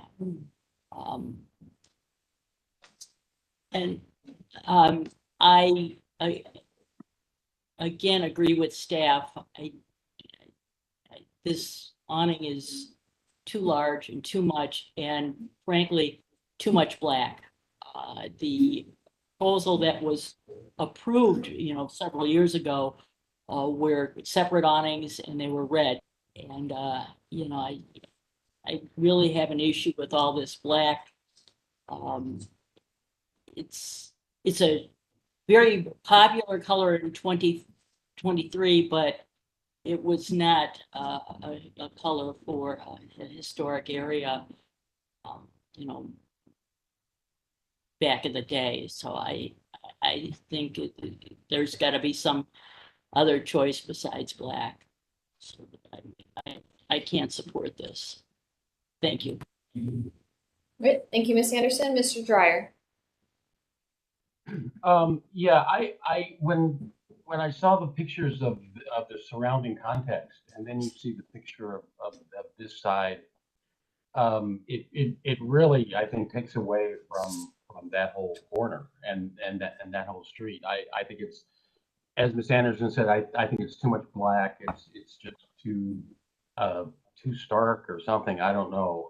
So I also really kind of have a problem with it. I also have to say, I know that we're supposed to take every project as it comes, but this, we seem to have a continuing issue with this building, with them doing work that's not permitted. I mean, they, not only on this side, but before the high-rise was built next door, years ago, they had put a mural on that side without any approval by the city, and they were, and I remember they came to us again to get, hat in hand to get, approval once it had been already done. And so I'm a little, I guess, frustrated at whoever is making this decision to go ahead and do work without the proper city approval. So that's all. Thank you, Mr. Dry. Well, I think they're trying to, I appreciate that they're actually coming to us prior to doing the work in this case. So I want to make sure we stay focused on the case in front of us. In concert to what has been said, I'm sorry, go ahead. Thank you, Madam President. Since this was looked at prior to me coming, Commissioner on this board, could I do a site visit? Could there be another site visit done? Because I don't have any comments about the building itself, because I don't understand the project at all prior to what Carr just spoke on. But I would like to do a site visit to at least understand what's going on with the building. You're always welcome to do a site visit, yes. Okay. I'll just state my comments right now. Also, while other commission members decide they'd like to add additional comments, similar to what has been said, well, I guess I started to say it. I appreciate the applicant is coming to us prior to doing the work. With that being said, I can support the fence expansion with them expanding into the southern half of the building, and would agree with. I have no issues with on the request to increase the bike racks from 4 to the 6 that I currently, to align with the 6 that are currently on site. I would agree with that there needs to be a more permanent, defined location for the dumpster, so that on those service days it is not in the public way and has a permanent home. But I do not support the awning expansion. If we do, based on the previous reviews and how the owner has utilized that expansion, the current awning, I think it is overbearing to the public way, when, especially in the winter, when there are signs put up on it that are more permanent than seasonal. So that's my opinion. I can support the fence as indicated, but would suggest that those conditions be added to any motion if motion is placed. Thank you, Madam Chair. I will also add that being familiar with this location, when the 3-season room is placed up, it does create an issue of accessibility to manholes that are in there on the sidewalk, and that's something that needs to be considered as a part of that as well, because they are going to want to use this as a 4-season room, 3-season room, that any future awning or structure that goes there should avoid and be able to access those manhole covers. I think staff would support everything else, but separating the awning is its own thing and has been its own thing before, and would like to see it either tabled separately and removed from this proposal so we can follow this down, but allow them to move forward with the rest of this to answer the rest of the questions as well. I would agree with that proposal for that recommendation. Other questions or comments from the commission?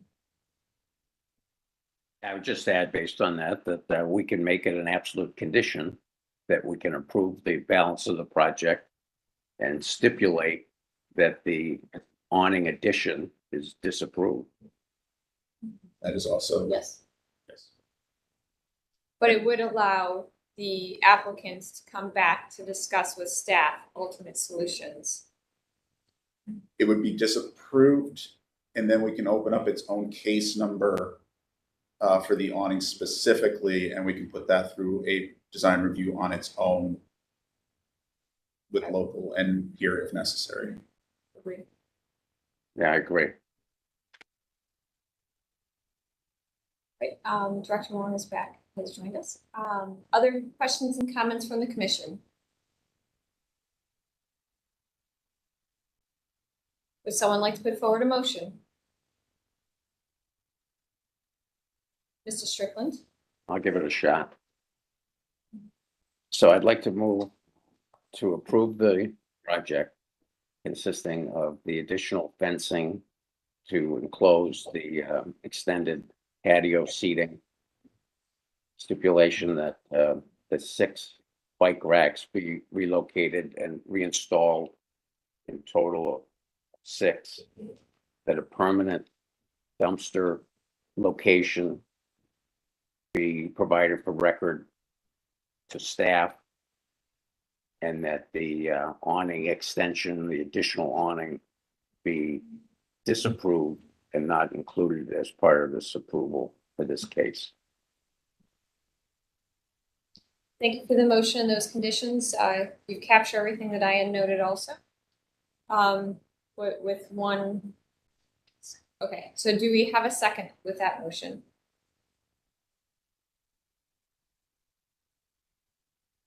This is Carter, I'll second that. Thank you, Mr. Edmond. We have a motion and a second. Any further discussion? Mr. Barnes? Madam Chair, I think we are also approving the additional garage door as well. That's another change to the store, to the frontage as well. So just to, because that has not even been discussed this entire time. So that is also a new, I just want to make sure that's pointed out that that is matching and we would support that as well. Thank you. I don't think I picked up on that one. So there is part of the proposal modifications to the existing storefront to add a new garage door to match the existing garage doors that are on the north side of the building. So I would then include that approval of that facade change in my motion. I would agree with that. I would agree with that. Mr. Supports. Thank you, Mr. Brunges, for bringing that to our attention. Any further discussion? All right. Mr. Musson, please call the roll. Right, Ms. Anderson? Yes. Mr. Benezzi?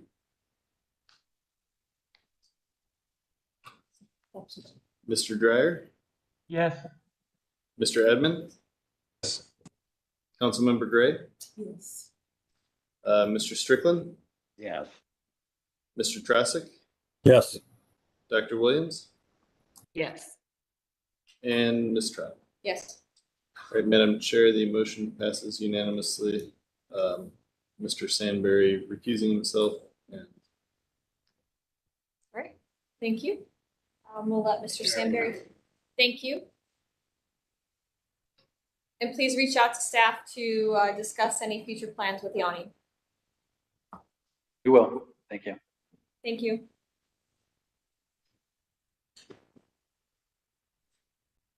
All right, then we will move on to our next applicant located at 11603-11623 Clifton Boulevard's Starbucks signage and drive-through renovations.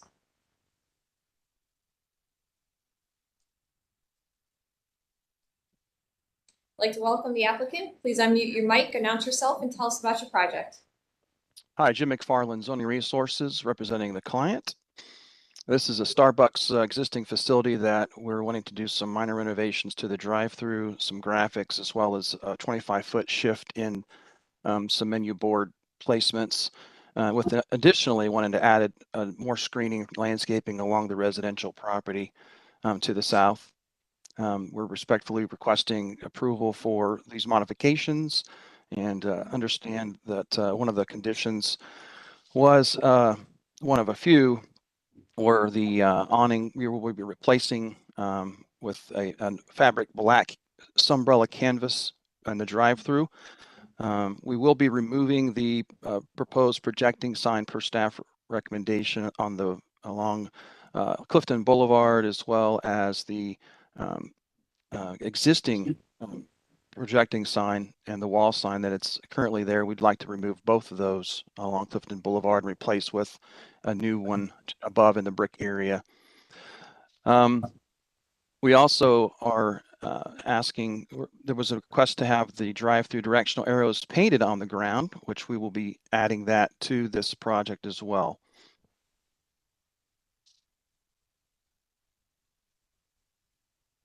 Would you like to walk us through your slide presentation? Sure.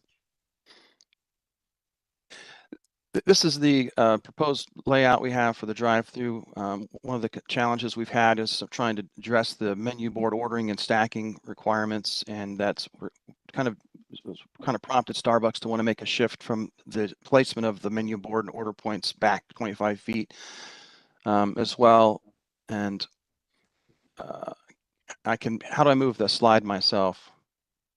You need to just request advancement. Okay, that's good. That's great. It illustrates the location where we want to have the new awning as well as the painted exit from the drive-through on the front along Clifton Boulevard. The red area depicts where the new landscaping is going to be located, as well as the placement of the menu boards. If you want to move ahead. And we need to add an additional concrete section to the existing drive-through to replace the asphalt that's there. You can see also the location for the proposed pre-browse order point, the overhang awning, as well as the menu board that will be located just down through the drive-through. Next.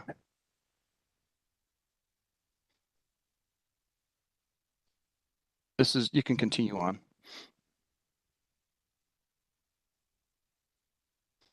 And this is the side where we're proposing to remove the red, which highlighted in red, the projecting signs, not replace those, as well as the front window sign. We want to remove that. And then the awning depicted on the bottom on the east elevation will be replaced with a metal frame with that black Sunbrella canvas per staff request.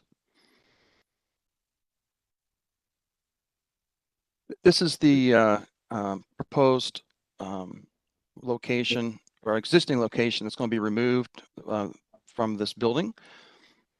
We're also going to have down focused lighting, black down lighting on the building. Next slide. And then our proposed request is for the graphic to be placed up in the brick area above, and then the inclusion of a pickup point, so to help direct pedestrian traffic and the DoorDash and the other curbside pickup individuals to have a more clear place to go to help with the traffic and stacking issues we've had. Not having a clear identification of the pickup point. There is a bus stop structure that is in the way of this. That's one of the reasons we feel that having the sign higher up on the elevation will allow for folks to be able to see that more clearly, as well as this is a shared tenant space. We feel it is appropriate for this this type of location. Next. This is just a more close-up image of that. As you'll notice that the projecting sign's been removed on the side. Next. This is an example of the lighting that's going to be included as well, that you'll see the different kinds of sconces on the side of the building to provide illumination at dusk, as well as the more clearly defined exit strip there on the thing. In terms of the exit area. Next.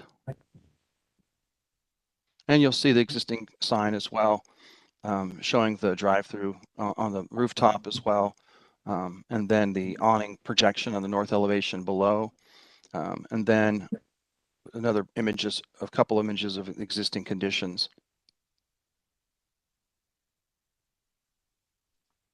And this is the landscaping down below. You can see the additional buffering. We're trying to create more of a buffering area between the residences because of the close proximity to those houses.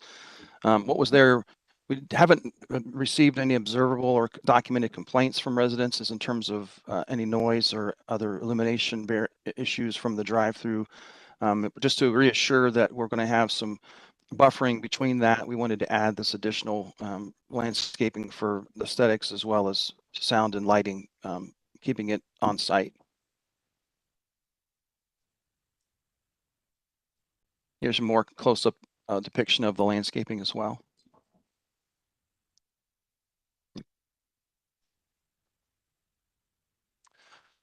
Then you can continue on.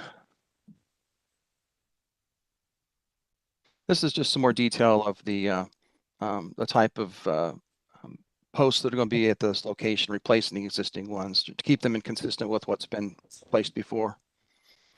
And a detail of the pre-browse board.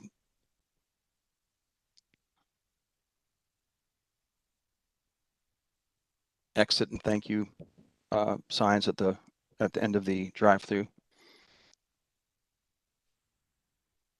And one of the requests was to have more graphics to help provide better clarity for the parking for those that are coming for just not through drive-through, not to come in, to allow the employees within the building to come out to meet the individuals at their vehicle, to reduce the amount of parking or on the parking lot, because there is a lot of limitation, and this is a shared lot as well. So we're trying to increase the quickness that vehicles come and where they go for their order pickup when they need to leave. This is the menu board. It's going to be a black frame, 13 square feet. It will not exceed 6 feet in height with a 55-inch display area.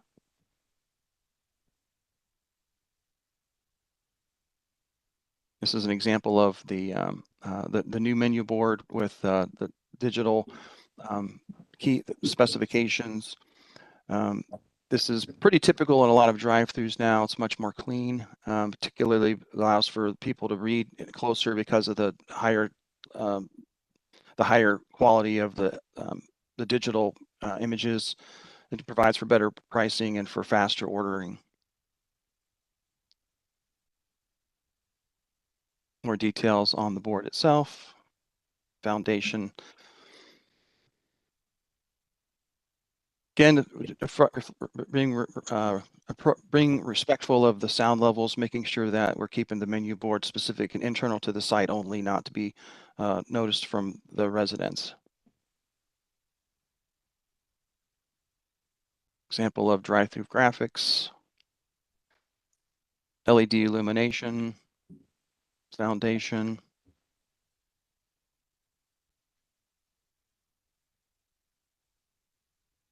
This is the new awning over the order point where folks are in the drive-through lane.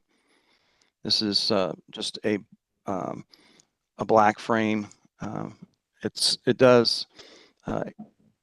is high enough to allow vehicles to get under 8 foot. It's an 8 foot 6 inch clearance that allows people to order without, hopefully, if there's any kind of rain or weather. It does help with allowing for reduce of the glare when people are in their vehicles.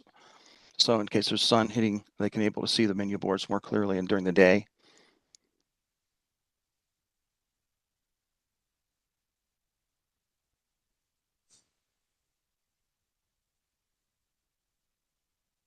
Just details of the framing. This is the proposed light on the front, along with the pickup on that front elevation along Clifton, just to give you an idea of the size of that. That's a 4 foot round logo, internally illuminated front wall sign. And then the hanging pickup window graphic that will be hung on the exterior of the building, hanging down in front of the window next to the front entrance.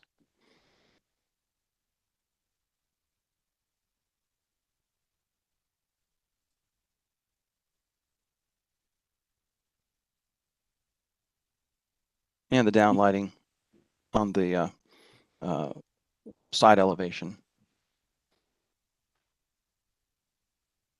And then the angled landscaping lighting as well to highlight the landscape at night.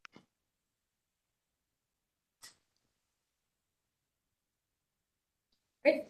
Thank you for the presentation. We'll move on to Design Review Committee recommendations. Thank you, Madam Chair.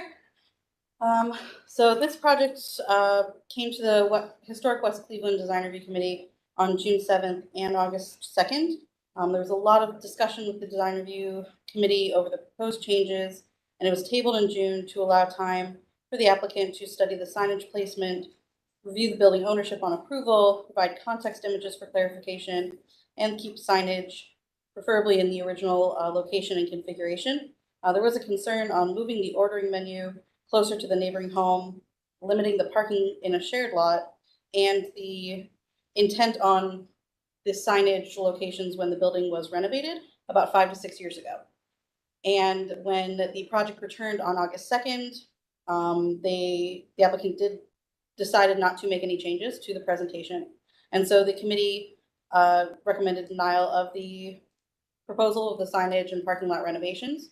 They noted the placement of the signs on the building was not fitting with the architecture of the building, and the new proposed sign would not be compatible with the building in its new location in the brick.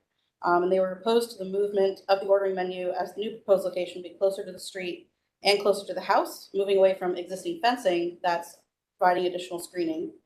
And they provided some context images to give you an idea. Currently, there is a fence on the residential property that the ordering menu is behind. Moving it forward, we'll move it outside of that and be closer to that side door for that residential property. It will also cause cars to continue to back up more into the street, which they already do. And showing here that projecting sign on the building is very small. No other tenants on that building have signage in that upper banding. And so it's very obvious where it is because that bus stop is blocking, most of the front of the building. They also noted where you can see here, the handicap lot and the brown car and the tan car is where they'd like to put the 5-minute parking for Starbucks. And so the committee did prefer to have that parking specified at certain times so that that parking lot isn't limiting 3 spots to specifically Starbucks. Regardless if that's the most use from them, still a shared parking lot. They also provided this image where you can see all the other signage on the building is in the transom windows where the current Starbucks sign is. And so they were fine with updating all of the machinery, updating the awning, updating the signage, but we're just confused on the location changes proposed for that. Thank you. We'll move on to landmark staff review. Thank you, Madam Chair.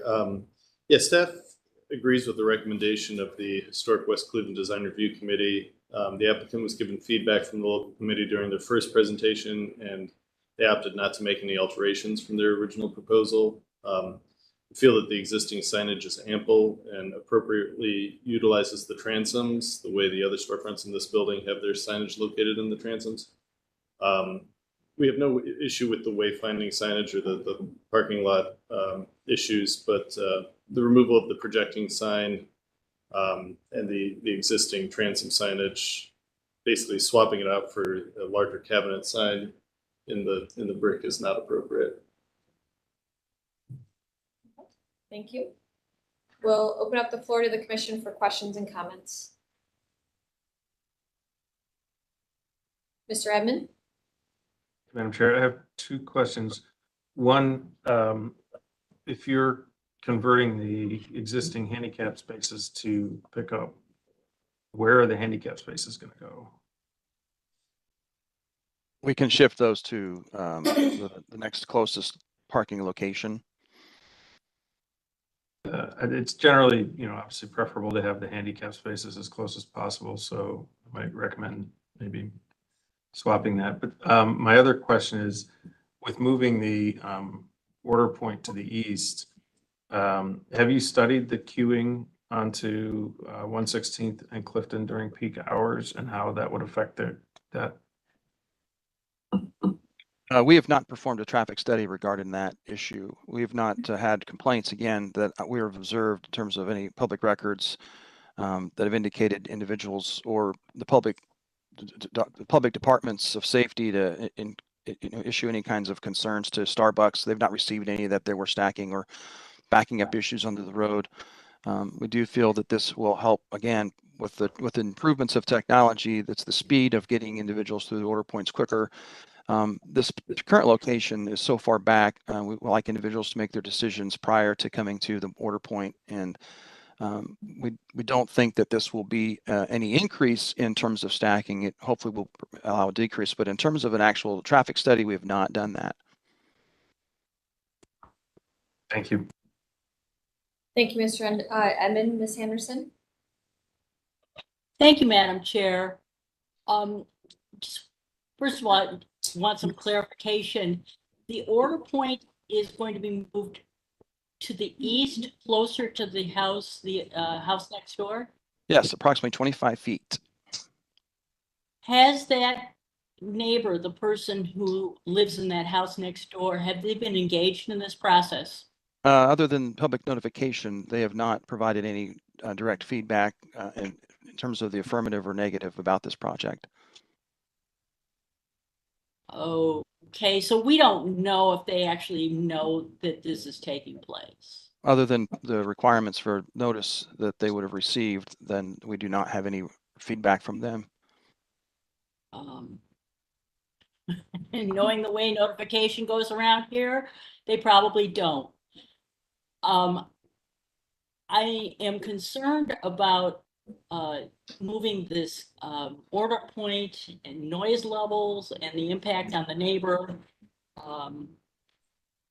I can see, those microphones are kind of squawking, and they can be pretty loud. And I know that I cannot approve it without knowing that this has been addressed. Yeah, we'd be happy to request written confirmation from the adjacent neighbor in writing that they would be supportive of this proposal. Yeah, I would need to see that for sure. Yeah, we'd be happy to get that. If the board's approval is conditional on that request, we'd be happy to receive that. Yeah, I would need to see that. I also think that to adequately screen the sound, vegetation doesn't work. You would need something solid, like a metal screening or a solid masonry screening for that. So those are my comments for now. Thank you, Ms. Anderson. I am personally very familiar with this location because I walk my dog past here very often, and I appreciate and can support updating the signage that meet current standards, but am concerned with adding the landscape and reducing the clearances for the cars circulation within the parking lot. This is already a very dangerous parking lot because the curb cuts are undersized for the amount of traffic that does go in here, because stacking often extends along Clifton, along 116th Street, and then into this lot. So reducing and pulling cars closer to the curb cut will further require cars to stack in that curb cut, and you have Uber drivers and so forth that come in the exit only off of Clifton. There's already a very tight circulation in this lot, so it's candidly a dangerous lot. So reducing I appreciate you adding landscape to try to provide some buffer, but I think you're further going to increase how dangerous this lot is for both pedestrians trying to get from their cars to Starbucks and cars circulating around this lot. So I am very concerned with the reconfiguration of the southern property line and pulling that further north to add that landscaping. I would support some type of sound barrier related to replacement of that order menu versus the landscaping so that it doesn't impact the neighbor. I agree with staff's comment that I do not support pulling the signage up into the sign ban with the signage that is on the roof. It is very apparent where you are. And I think with your window treatments also across the entire storefront, it's pretty apparent how much Starbucks occupies. And I would encourage you to do more because it does bring life to that street front. So I would support updating the signage, but not within the sign ban. In the existing locations, would be acceptable to me personally. But I am concerned related to reconfigurations of the parking lot. And as Mr. Edmond had stated, relocation of the handicap spot from the closest location to further back, because once again, that lot is not, in my opinion, correctly configured to allow for pedestrians to pass through the parking lot and for Uber drivers to get in and so forth. Go ahead. Our staff, on the site plan, the handicap spot is still there, but the 3 spots next to it are noted as going to be designated for that. Okay. So I would spoke on handicap.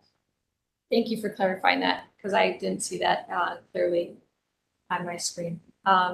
So I retract everything I just said about the handicap spot, but everything else still holds true. And those are my comments. Other commission members, questions or comments?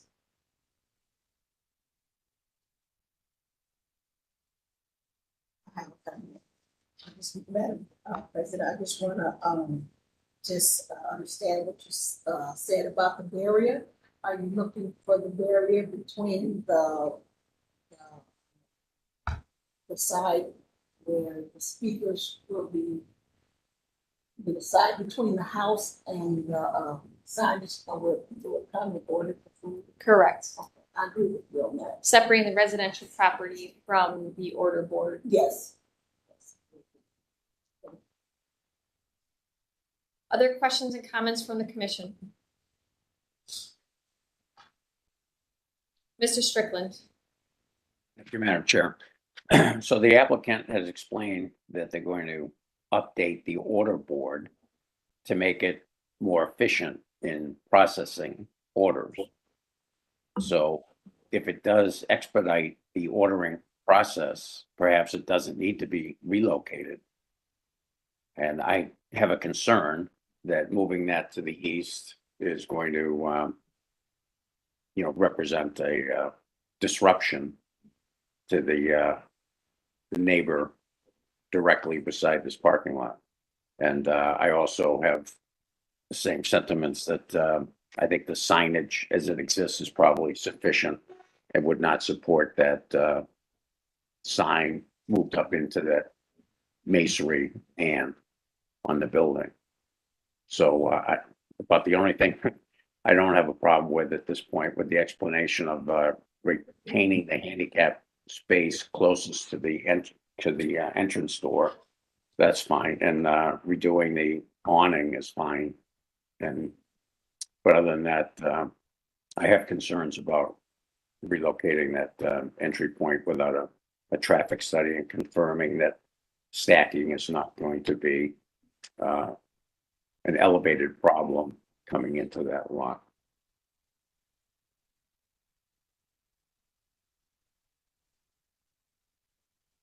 Thank you, Mr. Strickland. Other questions or comments from the commission?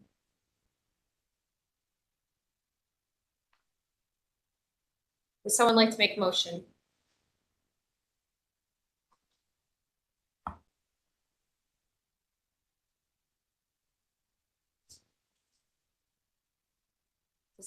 Are there outstanding questions or comments from the commission, or would someone like to make a motion? Mr. Strickland. I move. Oh, Ms. Anderson, go ahead. I move that we disapprove this project until these issues are addressed. Okay, there is a. I second that motion to disapprove this application. So we have a motion, we have a second. Any further discussion?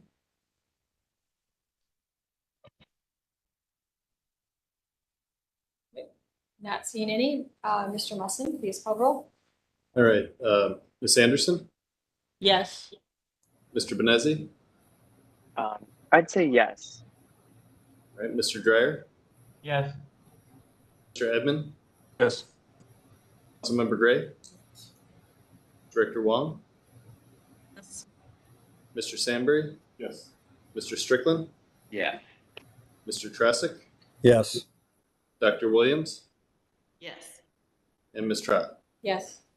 Madam Chair, the motion to disapprove passes unanimously. Next steps is if you'd like to modify your proposal and return to staff to discuss alternate solutions, we can then All right, begin. thank you very much. Thank you. We'll move on to our next applicant located 11017-19 Wade Park Avenue, new construction of a single family home.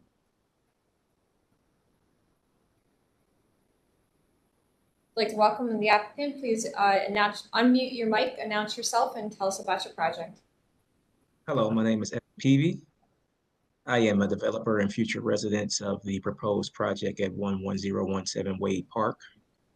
This project was previously approved by Landmarks and was also approved by a design review last week.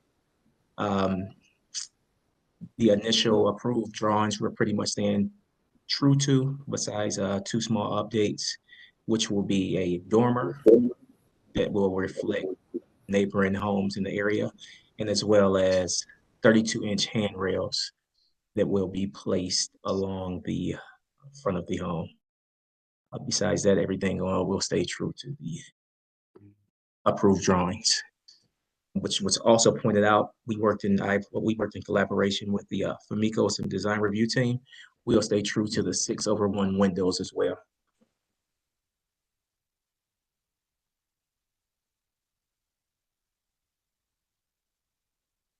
Excellent. Any additional items you'd like to note for us today, or does that conclude your presentation?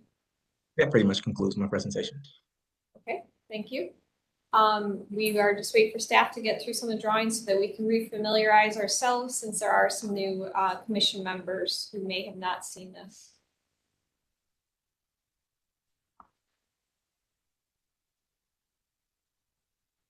Is there context photos, I assume? Great. And we'll move on to design review committee recommendations. Thank you, Madam Chair. This new construction was viewed by the Magnolia Wade Park East Boulevard Grantwood Allotments Design Committee on August 3rd. A project was recommended for approval with the condition, as mentioned, the windows have a 6/1 pattern rather than the 4/4 in the drawings. They were discussed the addition of the dormer. Mixed feelings about it, but overall appreciated the changes and the new owner-occupied tenant. Right, thank you. Move on to staff review comments. I'm sorry, public comment. Thank you, Madam Chair. There has been one conversation with a neighbor who has objections to the project. This is not one of our more traditional. We've received a bunch of comments and such, because this has been a conversation that's been for a while. There was concerns about it, how to make it not stand out from the other houses, that trees have to be removed, and the fact that a house has never been on this property before. Since this was an email conversation and not a formal letter, I think it'd be appropriate to say what staff's response to this person, because we want to make sure we explain how our process works and why it was approved the last time. I replied saying that the Cleveland Landmarks Commission follows the Secretary of the Interior standards for rehabilitation per the Landmarks Ordinance. The rehabilitation standards acknowledge the need to alter or add to a historic building or district while retaining its overall character. Our historic districts are not static places, and we do evolve over time. However, as a design review body, the Landmarks Commission is tasked with reviewing proposals to buildings both individually listed and within historic districts for appropriateness. The National Trust for Historic Preservation has written a brief noting that standard number 9 applies to new construction, saying that new additions, exterior alterations, or related new construction will not destroy historical materials, features, or spatial relationships that characterize property. The new work will be differentiated from the old and will be compatible with the historic materials, features, size, scale, and proportion and massing to protect the integrity of the property and its environment. Just because there was never a building on the lot does not mean that there cannot be one. That property was subdivided like all the others with the intent of having something constructed on it, and it just so happens that whomever owned that parcel previously never built on it. The new home will need to go through a design review process like it did in 2021. It was approved back then, but because the time has passed, it will need to go through again. I then shared the previous plans with her, and the design should be of its time as to not confuse it with the contributing historic buildings. Public feedback is accepted on any of our agenda items of which you have an interest. We do not have this project scheduled currently. This is an older email. You can keep up to date on our agendas and project files, which I gave a link to as well, and they are generally posted 1 week ahead of any scheduled meeting. Use it, and I gave the, you may submit written comments to our Landmarks Commission email by noon the Tuesday prior, and if you had any further questions or need additional information, please let me know. So I made sure that she was aware of the process, why we do, and so that was back in July was the last I heard. Okay. Thank you for that update.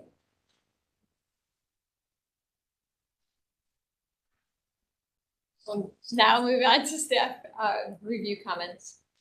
Thank you, Madam Chair. Staff recommends approval of this project with the condition, I guess like the Design Review Committee and the applicant already mentioned, that the windows be 6/1 double hung sash as opposed to the 4/4 configuration shown in the renderings today. As noted previously, this project was approved by the Landmarks Commission under a different owner. This new updated plan adds a dormer to the front gable, which is in keeping with what you see throughout the neighborhood and the district there. So staff recommends approval with the condition that the windows be 6/1. Great, thank you. For that summary, we'll open up the floor to the commission for questions and comments. Ms. Anderson. Thank you, Madam Chair. I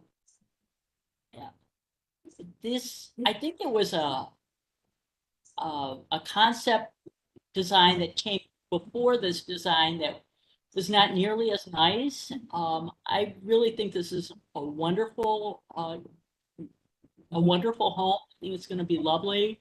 I love your color scheme. I think the addition of the dormer is only improved the design and makes it more consistent with other homes on the street. And I think this is terrific, and I fully support it. Those are my comments. Thank you. Thank you, Ms. Anderson. Mr. Edmond? Thank you, Madam Chair. I agree with those comments. I think this is a very handsome design, very appropriate and fitting. I do agree. I think the dormer enhances it. So my comments are fairly minor. A couple of things. I would prefer to see composite board siding over vinyl, for all the reasons that we usually do, the durability, the color fastness, as well as the appearance in general. I understand that's a cost.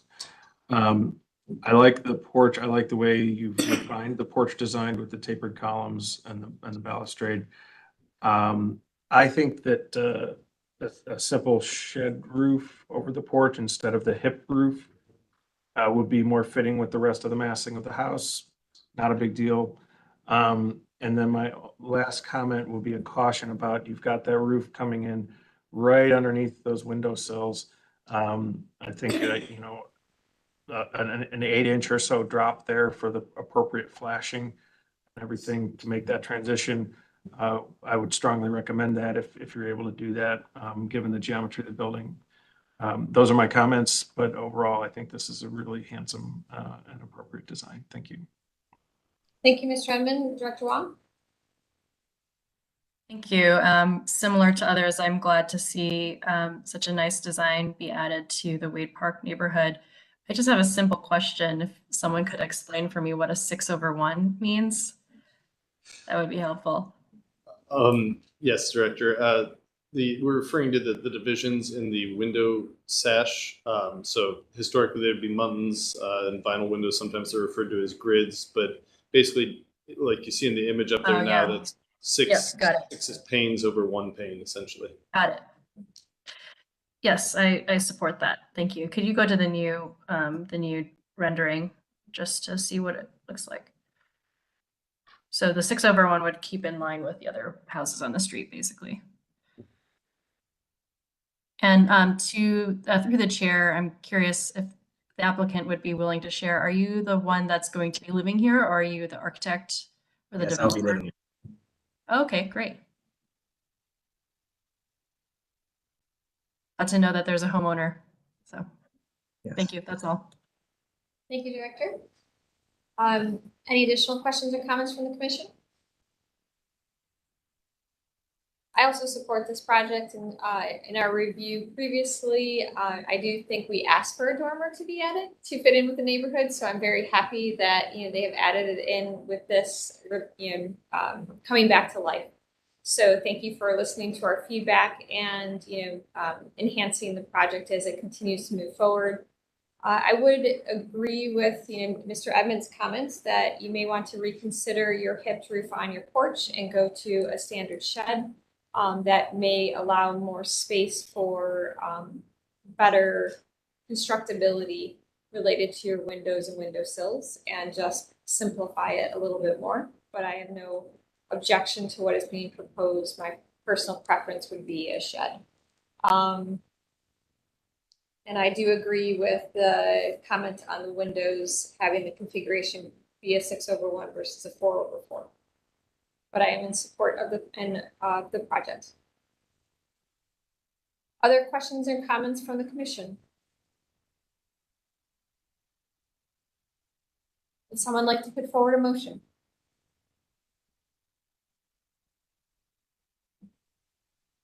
Mr. Edmond? I move that the project be approved as presented with the note of the 6/1 windows and the recommendation that the proposer consider composite siding, shed roof over the porch, and a drop detail from the windowsill to the intersection of the porch roof line. Thank you, Mr. Edmond. Do we have a second? Director Wong? I'll second that. Thank you. Thank you. Any further discussion?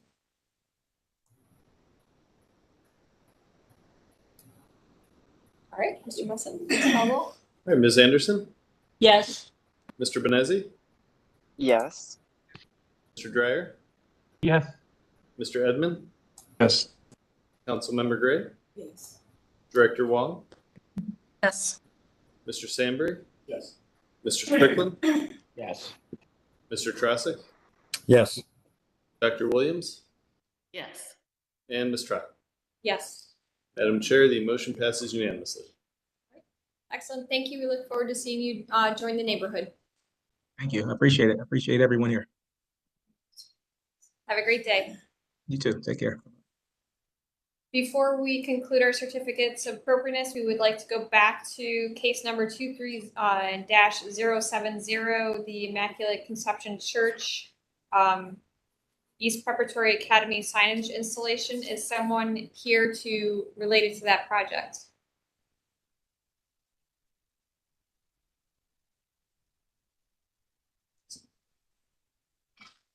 I'll ask one more time. Is someone here related to the signage installation for the East Preparatory Academy?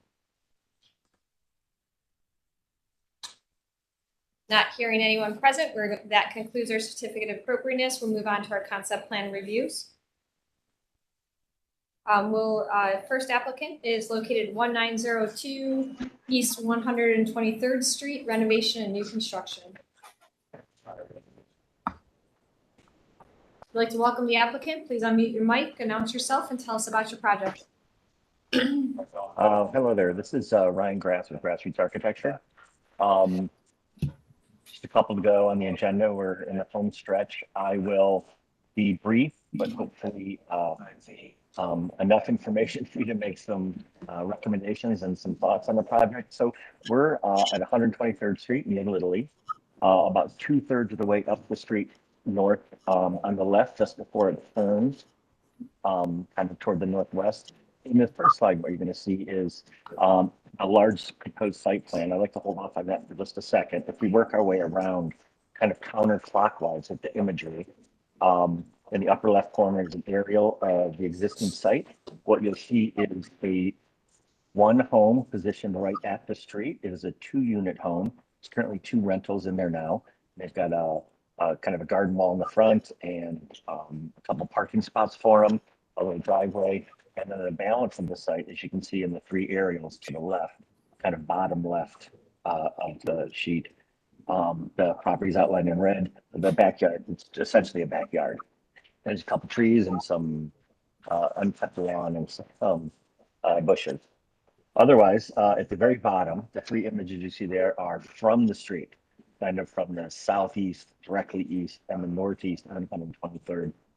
The tall, skinny structure you see there is the existing home. It's predominantly tall, gable end facade. 2/3 of the way back, there's a couple bays and 2-story deck, exterior deck that's made of treated wood and is stained and sealed. The bottom right picture, if you can start to see the images, or at least the context a little bit better. There's 5 townhouses to the north. You'll see on the right side of that image, and there's a kind of a pair of apartment buildings. Really, the house that's been expanded on over and over and over. I think has 6 or 7 units in it, and then there's another large building in the back that has another 2 or 3 units in it. So to the north of us are 5 private residents, and south of us is 2 large structures that have about 10 and 11 rental units in it. So to the proposed site plan in the center, what we're proposing, just generally, is you'll see the existing structure closest to the street. There's 2 units there. And then in the back, there are 2 townhouses attached to the garage on the first floor and bedrooms on the second floor. We're widening the driveway at 123rd Street, and then extending the existing driveway all the way to the back where there's 2 parking houses to those townhouses. There are also green spaces associated with each of those townhouses. And then we're also adding a patio at 123rd Street in front of the existing home. You'll see it later in some of the imagery that we're adding a garden wall that matches the existing garden wall and a little outdoor seating area to activate 123rd for those front 2 residents. And let me just say for a minute that our goal here was to try and have some consistency with let's call it a configuration of sites that were in Little Italy, where there's kind of a front house and a back house. As you'll see later in the images, we're not trying to do a couple of townhouses that are stacked up. Admittedly, the ones to the north that face south and don't face the street. What we try to do is take the 2 townhouses, give them an aesthetic that's more of a single family home that face the street. So when you're on 123rd Street, the experience you'll see is a driveway that extends back to another home or 2 at the rear of the site. So I hope that aesthetic goal that we had is conveyed in these images. So if you go to the next slide for me.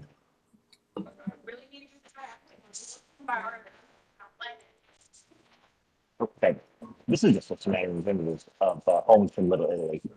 I think we're all familiar with there's not a consistent aesthetic in Little Italy, but we just wanted to offer some that are in the neighborhood. Next slide, please.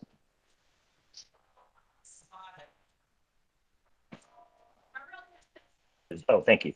So this is just the 3 floor plans of the new townhouses. At the bottom is the basement plan. The center plan is the living level and the garages, and the upper plan is let's call it the sleeping level. Those 3 bedrooms, 2.5 bath, bonus room. They're kind of laid out like single family homes and have features similar to that. And the only thing I'd like to draw to your attention are in the front house, if you will, there is a front porch and there's a front yard associated with that. And at the rear townhouse, there's of course, a front stoop that faces the street, but also a rear deck with a larger backyard for that, just to kind of help with that feeling of that's more of a single family home as opposed to stack of townhouses. So if you can go ahead and go through a couple more slides. I think the next 3 or 4 slides are just the individual floor plans of the 2 units. I don't know what we need to go into those in detail, but you can keep going until I think there's a thing. So there we go. Thank you very much. And I don't want to go too fast, but if you had questions about the plans, you can go back. This is some representative imagery of what we're proposing. Let me start with, we are keeping the front building. We would like to reclad and kind of pretty up that building, if you will, put the lipstick on it. The windows are fairly new. If I had to guess, they were 6 to 8 years old. We'll keep those, but the balance of the building we'd like to reclad. And then you can start to see, if you look at the 3 images on the far left, the aerial imagery, you can start to see those, the townhouses in the back, how they're attached in the middle. There's a green space between the existing building and the first kind of light gray building. They're attached to, let's call it the green townhouse in the back. And at the very top image, you can see the rear yard that's associated with that unit. And the 2 images on the right, the top one, you can see kind of the prominent features. There's a gable end, there's a 2-story deck, there's a bay. We'd like to clad the front building in a fiber cement product. And then the 2 buildings, the 2 new townhouses in the back, we're respectfully requesting vinyl siding on those. 1 color for each, so we can so they're kind of designated as 2 different units. We investigated 1 color for both, but then it just looked like a valiant building, and we didn't think that was kind of important. And in the bottom right building, I'm sorry, the bottom right picture, the only thing I want to note on this is there's a fence depicted in that. That's not our fence. We're proposing a fence along the length of the property. That's existing, that belongs to this townhouse to the north. And if you go 1 more slide ahead.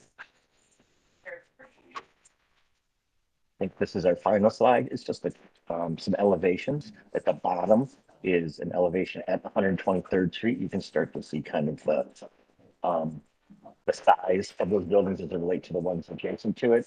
We're smaller in scale, but appropriate, I think, for much of the site. The buildings that flank us are pretty large.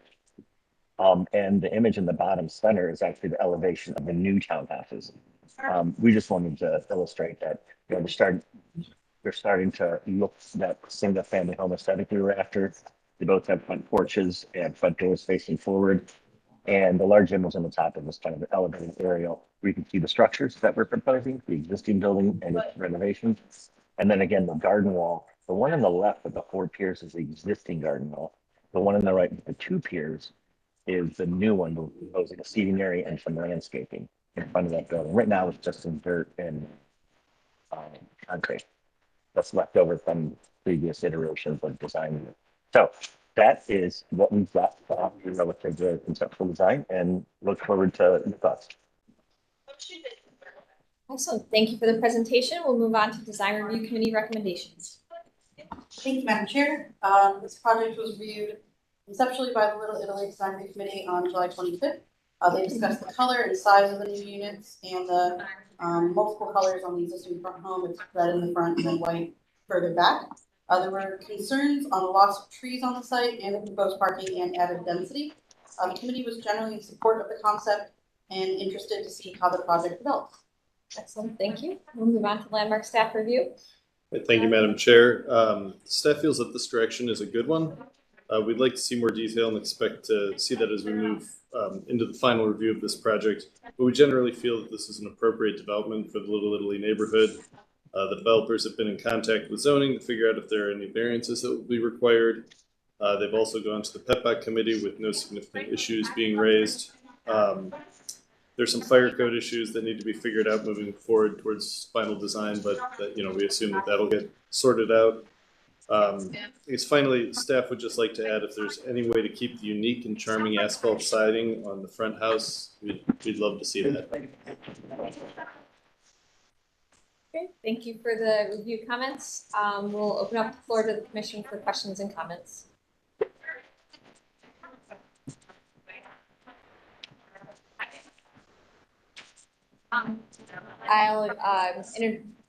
I'll state mine right now. I mean, overall, I think this is a fairly, I'm in support of the approach.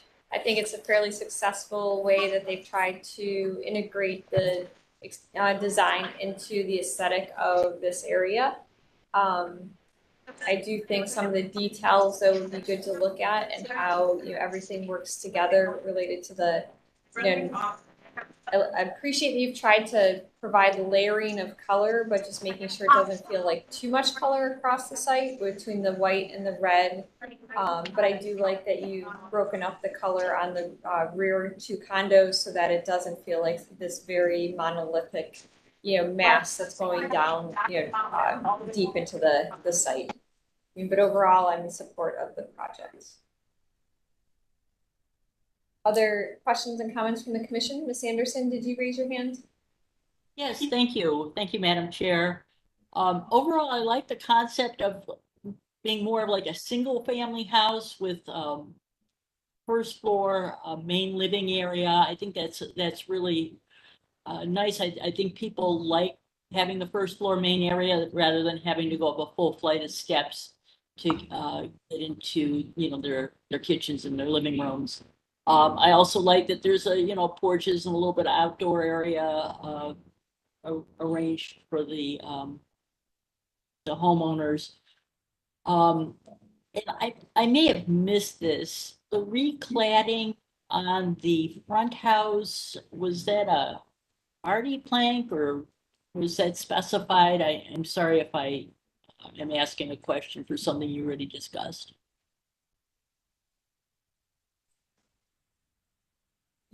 Mr. Grass, you're muted. Would you like to, you mind unmuting? Mr. Grass, you're muted, so we can't hear.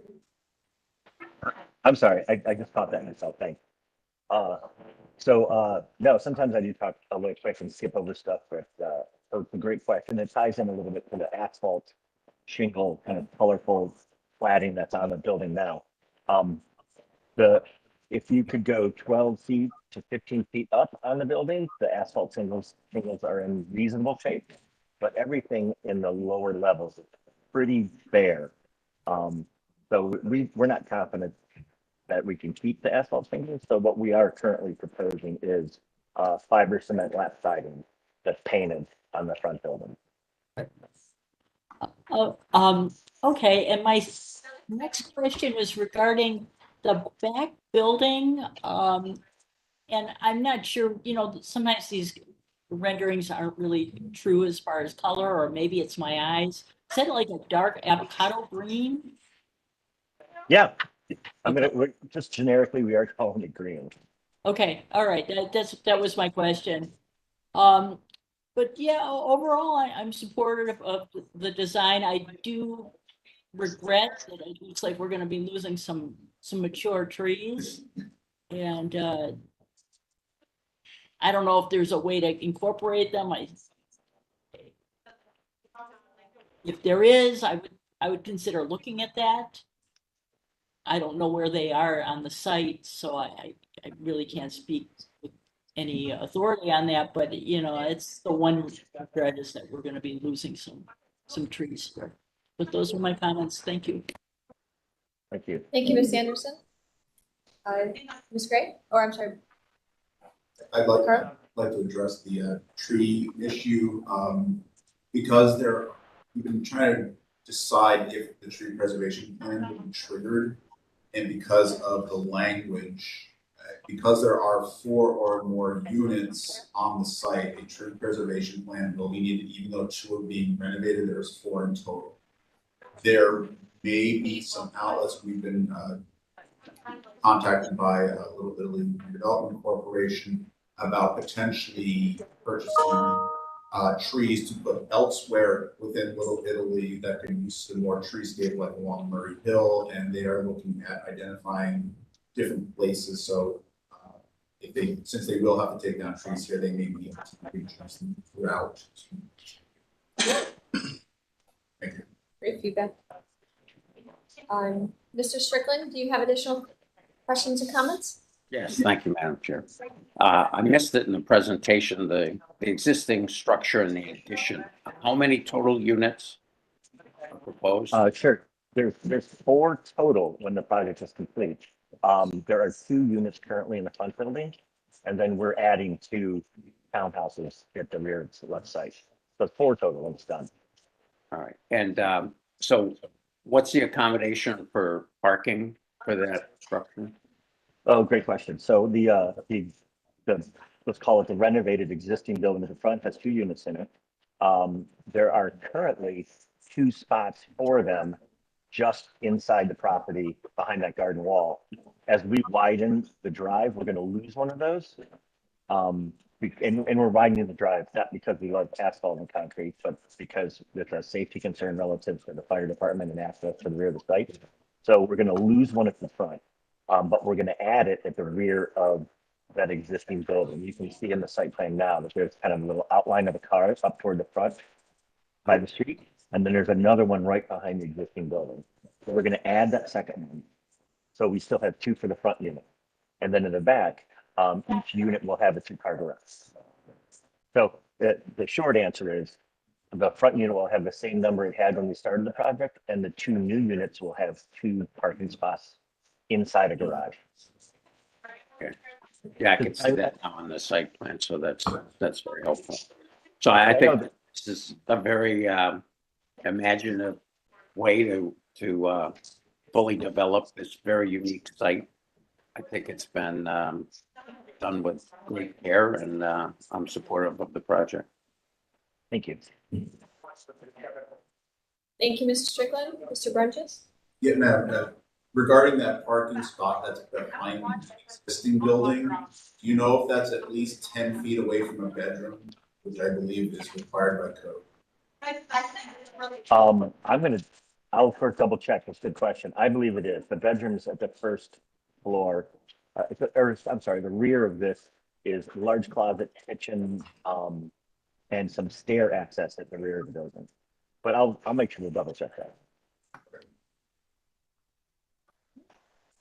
Other questions or comments from the commission?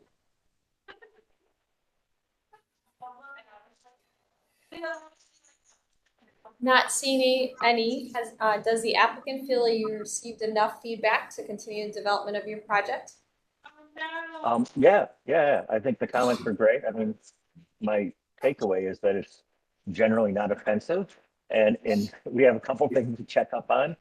And more generally, we'll just keep moving forward with some additional detailing and more architectural drawings, so you can evaluate it in more detail. We'll help you do your job at our next round. Excellent. We agree.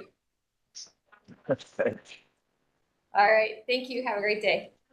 All right. Thanks a lot. We'll move on to the next applicant, located at 1944 East 124th Street, new construction and demolition of a single-family house. Oh.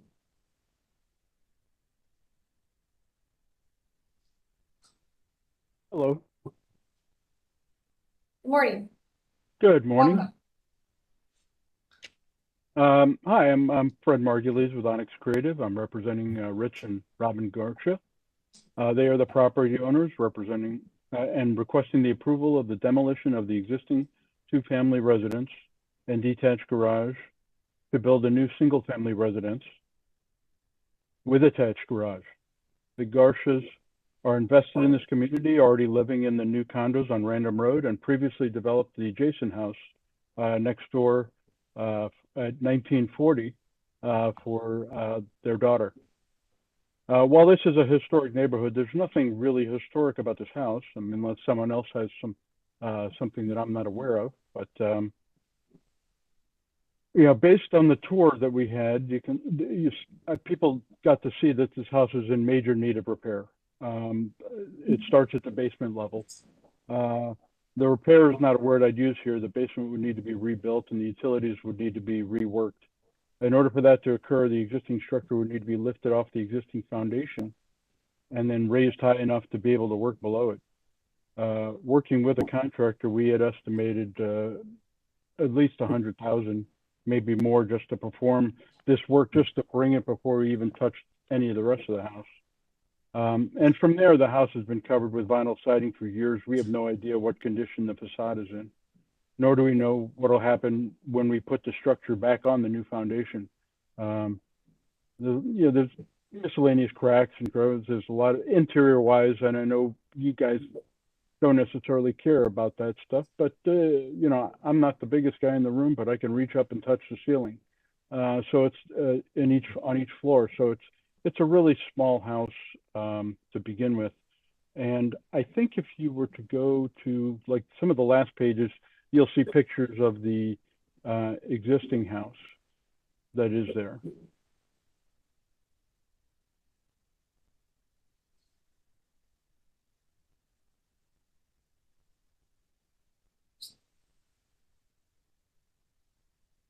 Would you like us just to, yeah, there you go. I'd like to clarify, the existing house is a double. It's an up and down double. And we'd like to make it a single family home.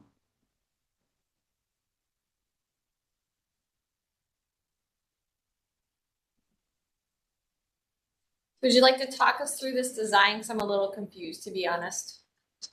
Okay, if we were to, I guess, go back to page A1 or let's see, is that? It would be A0.2. There we go. So you can see where the dotted lines represent the existing house that's there. And then you can see the dotted part in the back where the garage is at. And how it relates to the existing house and so forth. And you can see the drive too is dotted as well. So you can see what we're dealing with this existing house. And what we're proposing, and I know it is requiring of a variance, is to attach the garage to the house and bring it forward. So it gives us a usable lot. The existing property itself, you know, basically, you know, just looking at the numbers, you know, from a building area, 44% was building, and landscaping was 23% of this lot, and the paved area is 33%. By doing what we're doing, number one, we're bringing this to something more usable for our clients, but also beneficial to the land in terms of the ability to create more green space and usable area. You know, by doing what we're doing, we're having basically able to get twice as much house and still have more than twice as much yard now, because we're now at 49% green space. And this is and so I understand the concerns of the garages on fronts of houses, and we've taken the approach of basically tucking it back. It's not the first thing you do see, you know, and there are some views that I've kind of modeled, so you can see, you don't see that garage until you're really on top of the house from either direction. So, and we also, we weren't able to obviously get this to you. We did submit something last minute to the department, but I know we're reviewing this. But we modified the elevations based on some of the comments that from the Little Italy Design Review Committee, materiality. So massing everything else is the same from that standpoint. So what we were looking at in this scheme was a stucco house for the most part, layers of stucco. We have a stone base. We were looking at and trying to approach this as a carriage house look with the garage doors. We thought it would fit the neighborhood. And it had a little pushback from design review, but it also was well received by there's another local committee with the city that Rob and Gosha attended, and basically they spoke very well of. So from a massing standpoint, you know, we just basically took the approach of the separations from the existing houses to create basically the footprint that we wanted to achieve for this house.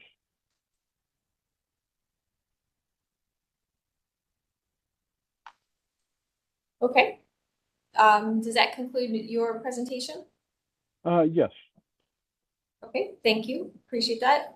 We'll then move on to Design Review Committee recommendations. Thank you, Madam Chair. This project was reviewed by the Little Italy Design Review Committee on July 25th. They discussed the proposed front-loaded garage and noted concerns with the design fitting in the context and rhythm of the neighborhood. A committee member did note that some of the variances required are stemming from the size and location of the home built next door by the same applicant. Next one. Public comment? Okay. We also received public comments from the Little Italy Block Club. They submitted 4 comments from their Block Club meeting, all of which were positive about the proposed construction. All right, thank you. And we'll move on to landmark staff review. Thank you, Madam Chair. I'll handle the site history and site visit before handing over to Mr. Musson for our next portion. So this has been a very interesting property to try and research due to the lack of records and such, and should probably address that while it is not, quote, historic on its own merits, it is a contributing building to the historic district and within the period of significance for Little Italy. This is part of the Clementshaw Kilbourne subdivision, sublot 55. It was constructed in 1904 to 05 and was originally known as 12 Mayfield Place. 1905 to 06 is when we had the street change numbering system that we currently have now and has its current number now. So this was the residence of Joseph and Maria Mariano. They actually moved into the building as of 1904 per the city directory. They had 9 children. The youngest daughter was 9 years younger than her next sibling. And so based on similar records and practices at the time, she was likely born in the house, midwife. They were probably in a rent-to-own situation since they were there in 1904, and they were finally able to purchase the property in 1909. They remained on the property. Joseph died in 1920, Maria remarried, and then she passed away in 1934. After her death and through probate, the house was lost to foreclosure and obtained by Mr. Rivera via sheriff's sale in 1937. There were a couple of transfers between Mr. Rivera and Ms. Triglio prior to her second marriage, I believe it was, and then before passing into Mr. DiFrancesco's hands in 1948. Luckily, we have maps to help us here, and we can see that in 1949, immediately after it was obtained, that it was still a dwelling unit with the wraparound porch. But by 1952, it was turned into flats. So that's when the second story and the rear addition were placed on, which is probably when it became rental units for that area. And it has remained in that configuration since. The rest of the transfer history, it's the Talley family up until 1977. The Ziolas obtained this property and the one to the north. They lived there. They lived in 1940 while renting out this other property. Interestingly, in 1983, their garage was bombed. And then I found reference that they moved out to Geauga County that same year. So it stayed in the Ziola family all the way up until recently when it was sold to the Garshes. We conducted a site visit on July 21st. You can see this in the context. Yes, the building is in rough shape. Don't know how long it was being rented out for prior. Not able to find those. You can see the addition here at the back where it's been enclosed. And the different roof lines there. Interior photos. This is going up to the second floor apartment.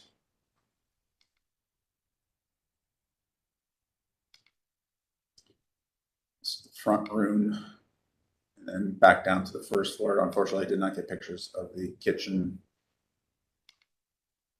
but this is the leading down into the basement, and then some pictures of the basement. There is some water infiltration, but there are some open areas in the back and throughout. And then I will turn it over to Mr. Musson for. Thank you, Mr. Brimges. Staff feels that there are many options for this property that we'd like to see thoroughly examined. We feel that there is a potential to reuse the existing home, potentially after removing some of the more recent additions. We also feel that the front-loaded garage is not appropriate for the neighborhood or this site in particular. It is a tight site, but some of the hardships being presented as you know, forcing the front-loaded garage are essentially self-inflicted, as they considerations for this project or property could have been made when the same applicants constructed the house at the corner. We also have some comments to share from the Chief Zoning Officer of City Planning. She says she's done a preliminary review of 1944 East 124th Street. Key conformance issues include lot area, height, interior side yards, distance between main buildings on adjacent lot, rear yard setbacks, and most glaringly, the front-loaded attached garage. The front-loaded garage on the street frontage with no active space is the reason to many of the non-conformities that are being presented. So, yeah, we have some concerns, I guess. Okay, thank you. We'll then open up the floor to the commission for questions and comments. It looks like the applicant would like to make a comment. Please go ahead. I'm hearing this self-inflicted issues. The lot is the size of the lot.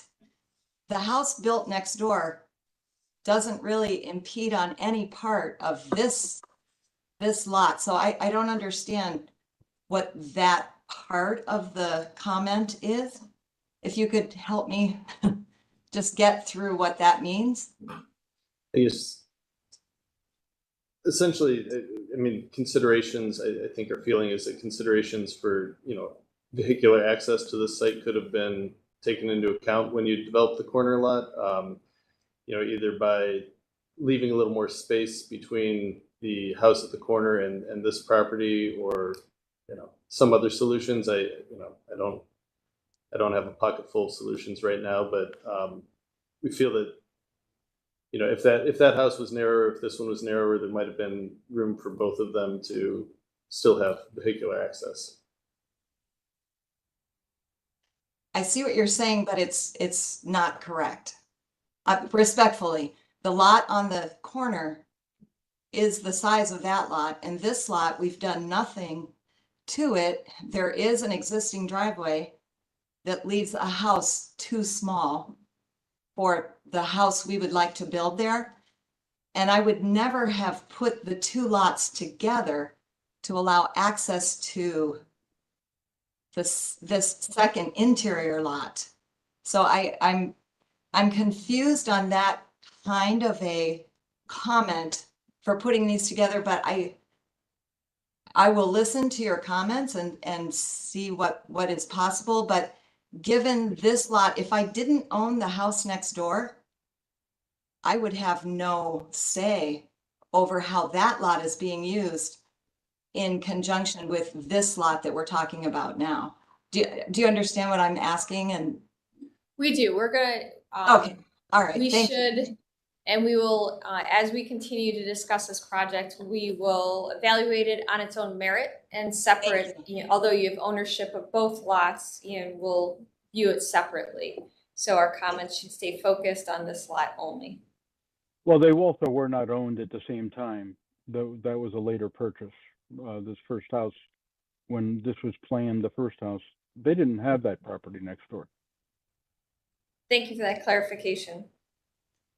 Okay, so now we'll open up the floor to the commission for questions and comments. I guess I'll begin the comments here is that I personally feel I align with the feedback related to the concern of the front-loaded garage. I appreciate and understand your desire to expand and have access, to more house on this property, but I don't think it's appropriate. I think the scale, the garage should be on the rear of the property and not directly accessible off the road. It would require you to maintain a footprint similar to what you have or to extend it further back and do a perpendicular access garage versus a parallel potentially, or reducing it down to one garage if the garage is still a requirement for redevelopment. I personally do not like the pitch of the roof. To me, does not fit in with the adjacent neighboring structures. Typically, it's a 12/12, more of that workers' cottage style proportions of both the front elevation and a 12/12 pitched roof. I would support a structure that had similar configurations but this one currently does not. And I do agree that based on reviewing the full street that the current house, although it does need work, it is a contributing structure. So if it is not able to be restored, then reconstructing, sorry, I'm having difficulty spitting that word out, a structure that has similar proportions would be my recommendation. Those are all my comments. Ms. Anderson, additional questions or comments? Yes, thank you, Madam Chair. I was not able to attend the site visit, so I'll have to defer to the people who were at the house to, and rely on their judgment as to the condition and whether it's salvageable or whether it just needs to be torn down and replaced. I agree with the chair's comments on the roof pitch. I think a steeper roof pitch would be more appropriate. We have in the past approved a front-loaded garage on new construction. The woman had dogs and she needed yard space for the dogs. The front-loaded garage and the design of that house was very carefully done to, provide as much greenery as possible in the front and, treat it so that it really, worked pretty well with the rest of the properties on the street. I think if you do this, you have to be really careful. I have a question regarding that, though. What is the width of this lot? 35 feet. 35 feet. Yeah, that's kind of borderline on whether you can really do a driveway, and I guess you could get 20-25 foot house there, but like I said, we have approved a front-loaded garage for another new construction, but the exterior was very carefully done to blend seamlessly with the rest of the street. So those are my comments for now. Thank you. Thank you, Ms. Anderson. Other commission members, questions or comments? Yeah, Madam President. I went to the site. I got there late. You guys had just left and I pulled up and I walked through the house myself. I took quite a few pictures. I also took pictures of the kitchen as well. It's not my expertise or background to understand the new structure of the house per se. But if I get a little bit more clarity of sitting down with everyone else to understand the width and the size of how the new house is projected to be built, and if it's something that is required of that size, of that space. Then I can look into it further, but right now I don't understand the new size because this is the first time looking at the new house that is projected to be replaced with the old house, which is a really old aging house, because I walked through it and the way the old house was structured, I couldn't even imagine if they are able to reconstruct the old house, because it's a really old structure style house per se. But this is the new, this is the new look. I would just still need to I need to have an understanding of the new structure and the width and the size, and basically, the garage as well as been spoken on. So I can't even speak on this at all, but I can see if the old house needs to be torn down and can't be reconstructed and the new house needs to be. I just need a little bit more clarity on everything right now. Okay. Thank you. Maybe we can sidebar with staff to help understand that as this moves forward. Thank you. Other questions and comments from the commission?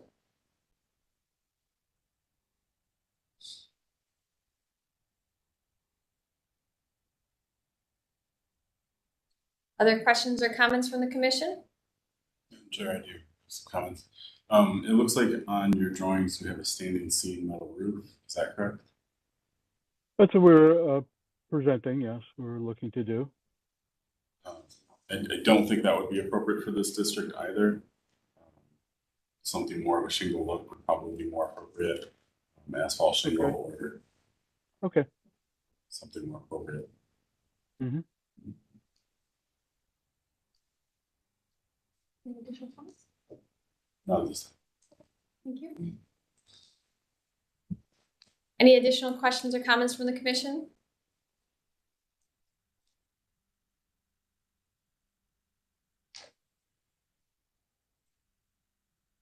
All right. Does the applicant feel you received enough feedback to continue the development of your project? Well, I guess I want to ask the question. I mean, I'm hearing a lot of negative feedback about the garage in the front, but are we saying that's totally out in concept with my client? Or is there a way to, and I know that, I mean, we definitely agree with the landscaping and softening it and bringing it, not be a major part of this front, and and how we've designed this, but we want to make this work, and we want to make it fit, obviously. I think we need a stronger argument that it is a hardship that can't be achieved on this property. In other locations where we have approved this, there was a hardship that we could not get enough width for a house and a driveway for parking in the rear of the property. So I think it would be a conversation that should happen with zoning and or with staff to really discuss that, because right now there's obviously is a house and a driveway that accesses parking in the rear of the site. So that is what is taking away from that argument. So I would encourage you to talk and sit down with zoning and or staff to discuss this configuration more. Okay. Do you have any additional questions that you would like to be answered by the commission or staff? Mr. Brunges has a quick comment. I know they tried to send it. They mentioned earlier that there's a change in the siding material. What was it based upon the review? What were you changing from and to? Well, we were looking. I mean, originally this house was going to be. We were looking at all stucco, and instead, the committee talked about all the houses being a lot more traditional with lap siding, and so forth, and there might be some splashes of stucco here and there. So in concept, the look was going to be the same, but we were changing the lower part to a 4-inch exposed lap siding, and the upper part was going to all Hardy products we were using for basically a nice clean look in terms of what we're trying to achieve. And the other thing too is their expression concern with the look of they didn't like our approach to the basically saying it was a coach house look in terms of the approach. They wanted to see maybe something more visual in terms of how this door could function a little differently. And we were looking at possibly doing, you know, a metal and glass garage door approach too, to give some reflectivity, just some life, and some that I think they were looking for in terms of an approach. Yeah, I would tend to agree with the removal of the stucco as the main, because that's not appropriate for this district either. I mean, as an accent maybe, but not as the main material. Yeah, and we took that. We definitely understood, and that's why we definitely approached. And the owner was on board with it after I gave her an option. I gave her some options. So This area is a fairly simple and historically palette. Yeah, so I would also encourage you as you review that to review where you're placing the stone. I think in maybe not highlighting the entrance as much as you are right now, and going to more of the traditional porch approach would be my recommendation, you know, to try to allow, if this is a new structure, to fit into the neighborhood with the correct proportions and approaches to, you know, front porches, entryways, and so forth. Right now, that looks a little bit of a out of context with the remaining houses on the street. well, I understand what you're saying. The house next door, I don't know how that, you know, I mean, that's got nothing. There's no entry. There's no solid. It's all solid and with a couple windows. You know, everything we're doing, we're approaching from a beautification standpoint, and we understand, and we take all your concerns, you know, obviously seriously.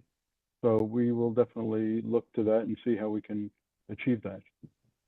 We know it's an issue trying to get a garage in the front and a porch. That would be a hard thing to achieve, especially with trying to do the proper landscaping too, to make sure we have that, you know, degree of softening those issues. Sure. I guess what I would recommend is approaching more as a stoop with a second floor porch as you have already developed, and maybe not highlighting that as much as a portal to that door with a stone portal. Just simplifying it to really, as you mentioned, beautify the neighborhood, and also give that opportunity for someone to have some little bit of a area around that entrance more than what you would get with the stone there. Okay, definitely important. One of the things, I'm sorry, we did change, we took the stone out to brick, but obviously the brick was fitting more in terms of what we were seeing. But any place where we had stone, we're switching to brick, and that was part of the conversation with the local design review. Excellent. Do you have any additional questions, or do you feel you've received enough feedback and continue the development of the design? Well, we're going to continue to move forward. We'll see how we can. Ms. Gracia? Garsha, sorry. Garsha, thank you. The other thing that's not drawn here that we are going to keep is just like the house next door, there's an iron fence on many properties in Little Italy, and the one next door had it. We tried to have it restored, but it was too far gone. So the iron worker made a brand new wrought iron fence in the style of the previous fencing that was there. And that will also go in front of this house. So that'll also soften the look from the street to have the fencing that you see traditionally all over. I think that would be a wonderful addition. Thank you. Any additional questions that you have? If not, then we will conclude our review and look forward to seeing you as in the future as you continue the development of your design. Thank you. All right, thank you. That concludes our concept plan reviews. We will then move on to our design review committee appointments. I am going to recuse myself from this. So, so Mr. Strickland, if you don't mind taking over as chair for this portion of the meeting. The staff is making a few, have nominated a few individuals for different design review committees. So here with us today, we have, I apologize if I get the last name wrong, Colin Wollenzer,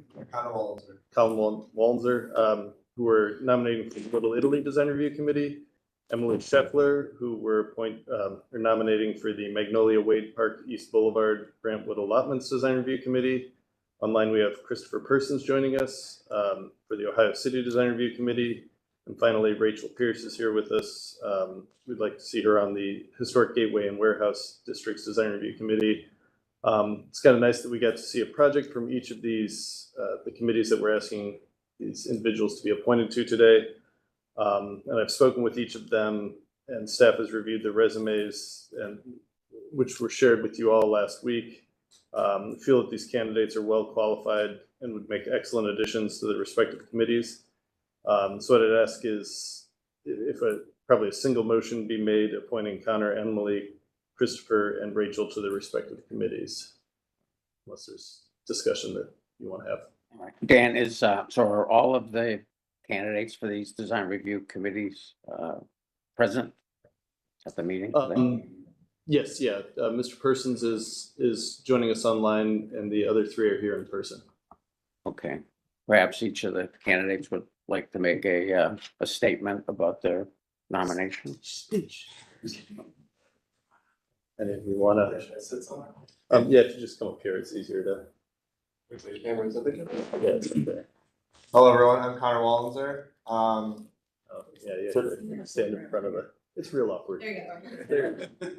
I am Connor Wallenzer. I have a history and background in architecture. I currently work for Boca, and I'm excited to be appointed and nominated for this position. I have no prior experience in a board like this, but I've been looking forward to something like this for some time. So. Okay, thank you very much. I understand why Julie recused herself. Being a member You're of about to both. learn more about why Julie recused herself.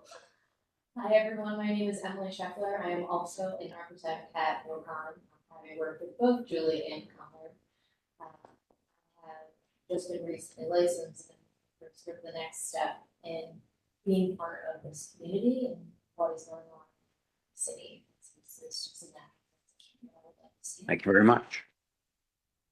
Mr. Pearson? Hi, so I've been at Bialowski for about 7 years now, and I'm a resident of West Boulevard. So I'm getting involved in Ohio City. It's going to be an exciting opportunity there to hopefully contribute and shape some of the way that neighborhood continues to develop and increase its vibrancy. Great, thank you very much. And Ms. Pierce? Hi, everyone. My name is Rachel Pierce. I'm the Historic Preservation Project Manager at St. Big Architects. As some of you might know, our office is in the Warehouse District, so I'm really excited to become, more part of that community and the community. Appreciate your consideration. Thank you very much. All right, so we've all had an opportunity to review the resumes of these proposed nominations. So at this point, I would accept a motion as a blanket motion to accept the nomination of each of these candidates for the respective design review committee. Mr. Dryer? I'll make the motion to appoint all of these individuals to the respective design review committees. Should I say each one? No, that's fine. We understand. each of the proposed nominations. We have a motion. Can I hear a second? This is Jonathan. I can second that. Thank you very much. Any further discussion on the approval of these candidates? Hearing none. Dan, please call the roll. Ms. Anderson, Yes. Mr. Benezi, Yes. Mr. Dryer, Yes. Councilmember Gray, Yes. Mr. Sandberg, Yes. Mr. Strickland, Yes. Mr. Trassick. You have to step out. And Dr. Williams. Yes. All right, Mr. Chair, the motion passes unanimously, so congratulations to all of you, our newest members of our design review committees. Thank you very much for your upcoming service and participation in these respective design review committees. Thank you very much. We have Ms. Trout making her triumphant return. So Julie, you're taking the big part of the meeting back over? Okay. You know, I'll for the hand hard it- part, I'll hand it yes, back. I'll take the hard part back It's over. always brutal. Thank you, Mr. Strickland. We have 4 meeting minutes that have been circulated for past meetings. Does anyone have any questions or comments on the meeting minutes? If not, would someone like to make a motion? Mr. Strickland. Thank you, Madam Chair. I move to the approval of the meeting minutes from February 28th, 2019, March 14th, 2019, April 11th, 2019, and May 9th, 2019. All right, we have a motion. Do we have a second? This is Jonathan. I can second that. Thank you. We have a second by Mr. Bonazzi. Any addition? Sorry, I'm having difficulties talking today. Any additional questions or comments? All right, Mr. Messer, please follow. All right, Ms. Anderson, Yes. Mr. Benezi, Yes.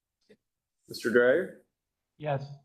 Councilmember Gray, Yes. Mr. Sandberg, Yes. Mr. Strickland, Yes. Dr. Williams, Yes. and Ms. Trout. Yes, Madam Chair, the motion passes unanimously. excellent. Administrative reports? Don't have anything, just excited to get some new folks on the design review committees. And just want to note that we do have a site visit scheduled for next week to look at the, guess what is the last building standing on the proposed Irish Town Bend project site. So we have that scheduled for Wednesday. Yeah. So hope to see you all there. Okay. I guess, yeah, and also I emailed it earlier this week, but just wanted to note that sadly at the end of this month, Mr. Benezi is going to be stepping down and resigning his role as a commission member. So you'll certainly be missed. And yeah, we're working on, won't be easy to find a replacement for Jonathan, but we're working on it. I just Well, want to thank say you very much. thank you, Jonathan, for everything you've contributed to the commission. It's been great having you part of it, but I'm excited for you for your next adventure back to school, and we wish you the best. Thank you very much. Luckily, we still have one more meeting together till the end of August, but an early thank you. So it has been very enjoyable. Jonathan, I agree with Dan that you're going to be very hard to replace, but perhaps at the end of this next chapter, when you get your advanced degree, we can welcome you back to Cleveland and perhaps back on the commission. I would look forward to that, see what the future holds. Luckily, my whole family's from Cleveland, so I'll always be back. There you go. Looking forward to it. Good luck. Thank you. All right, with that, then that adjourns our meeting for today. We'll see everyone in 2 weeks. Thanks, everyone. Have a great day. You too. Bye. Bye. For some reason, sorry. I thought it was this meeting. Oh, that's it.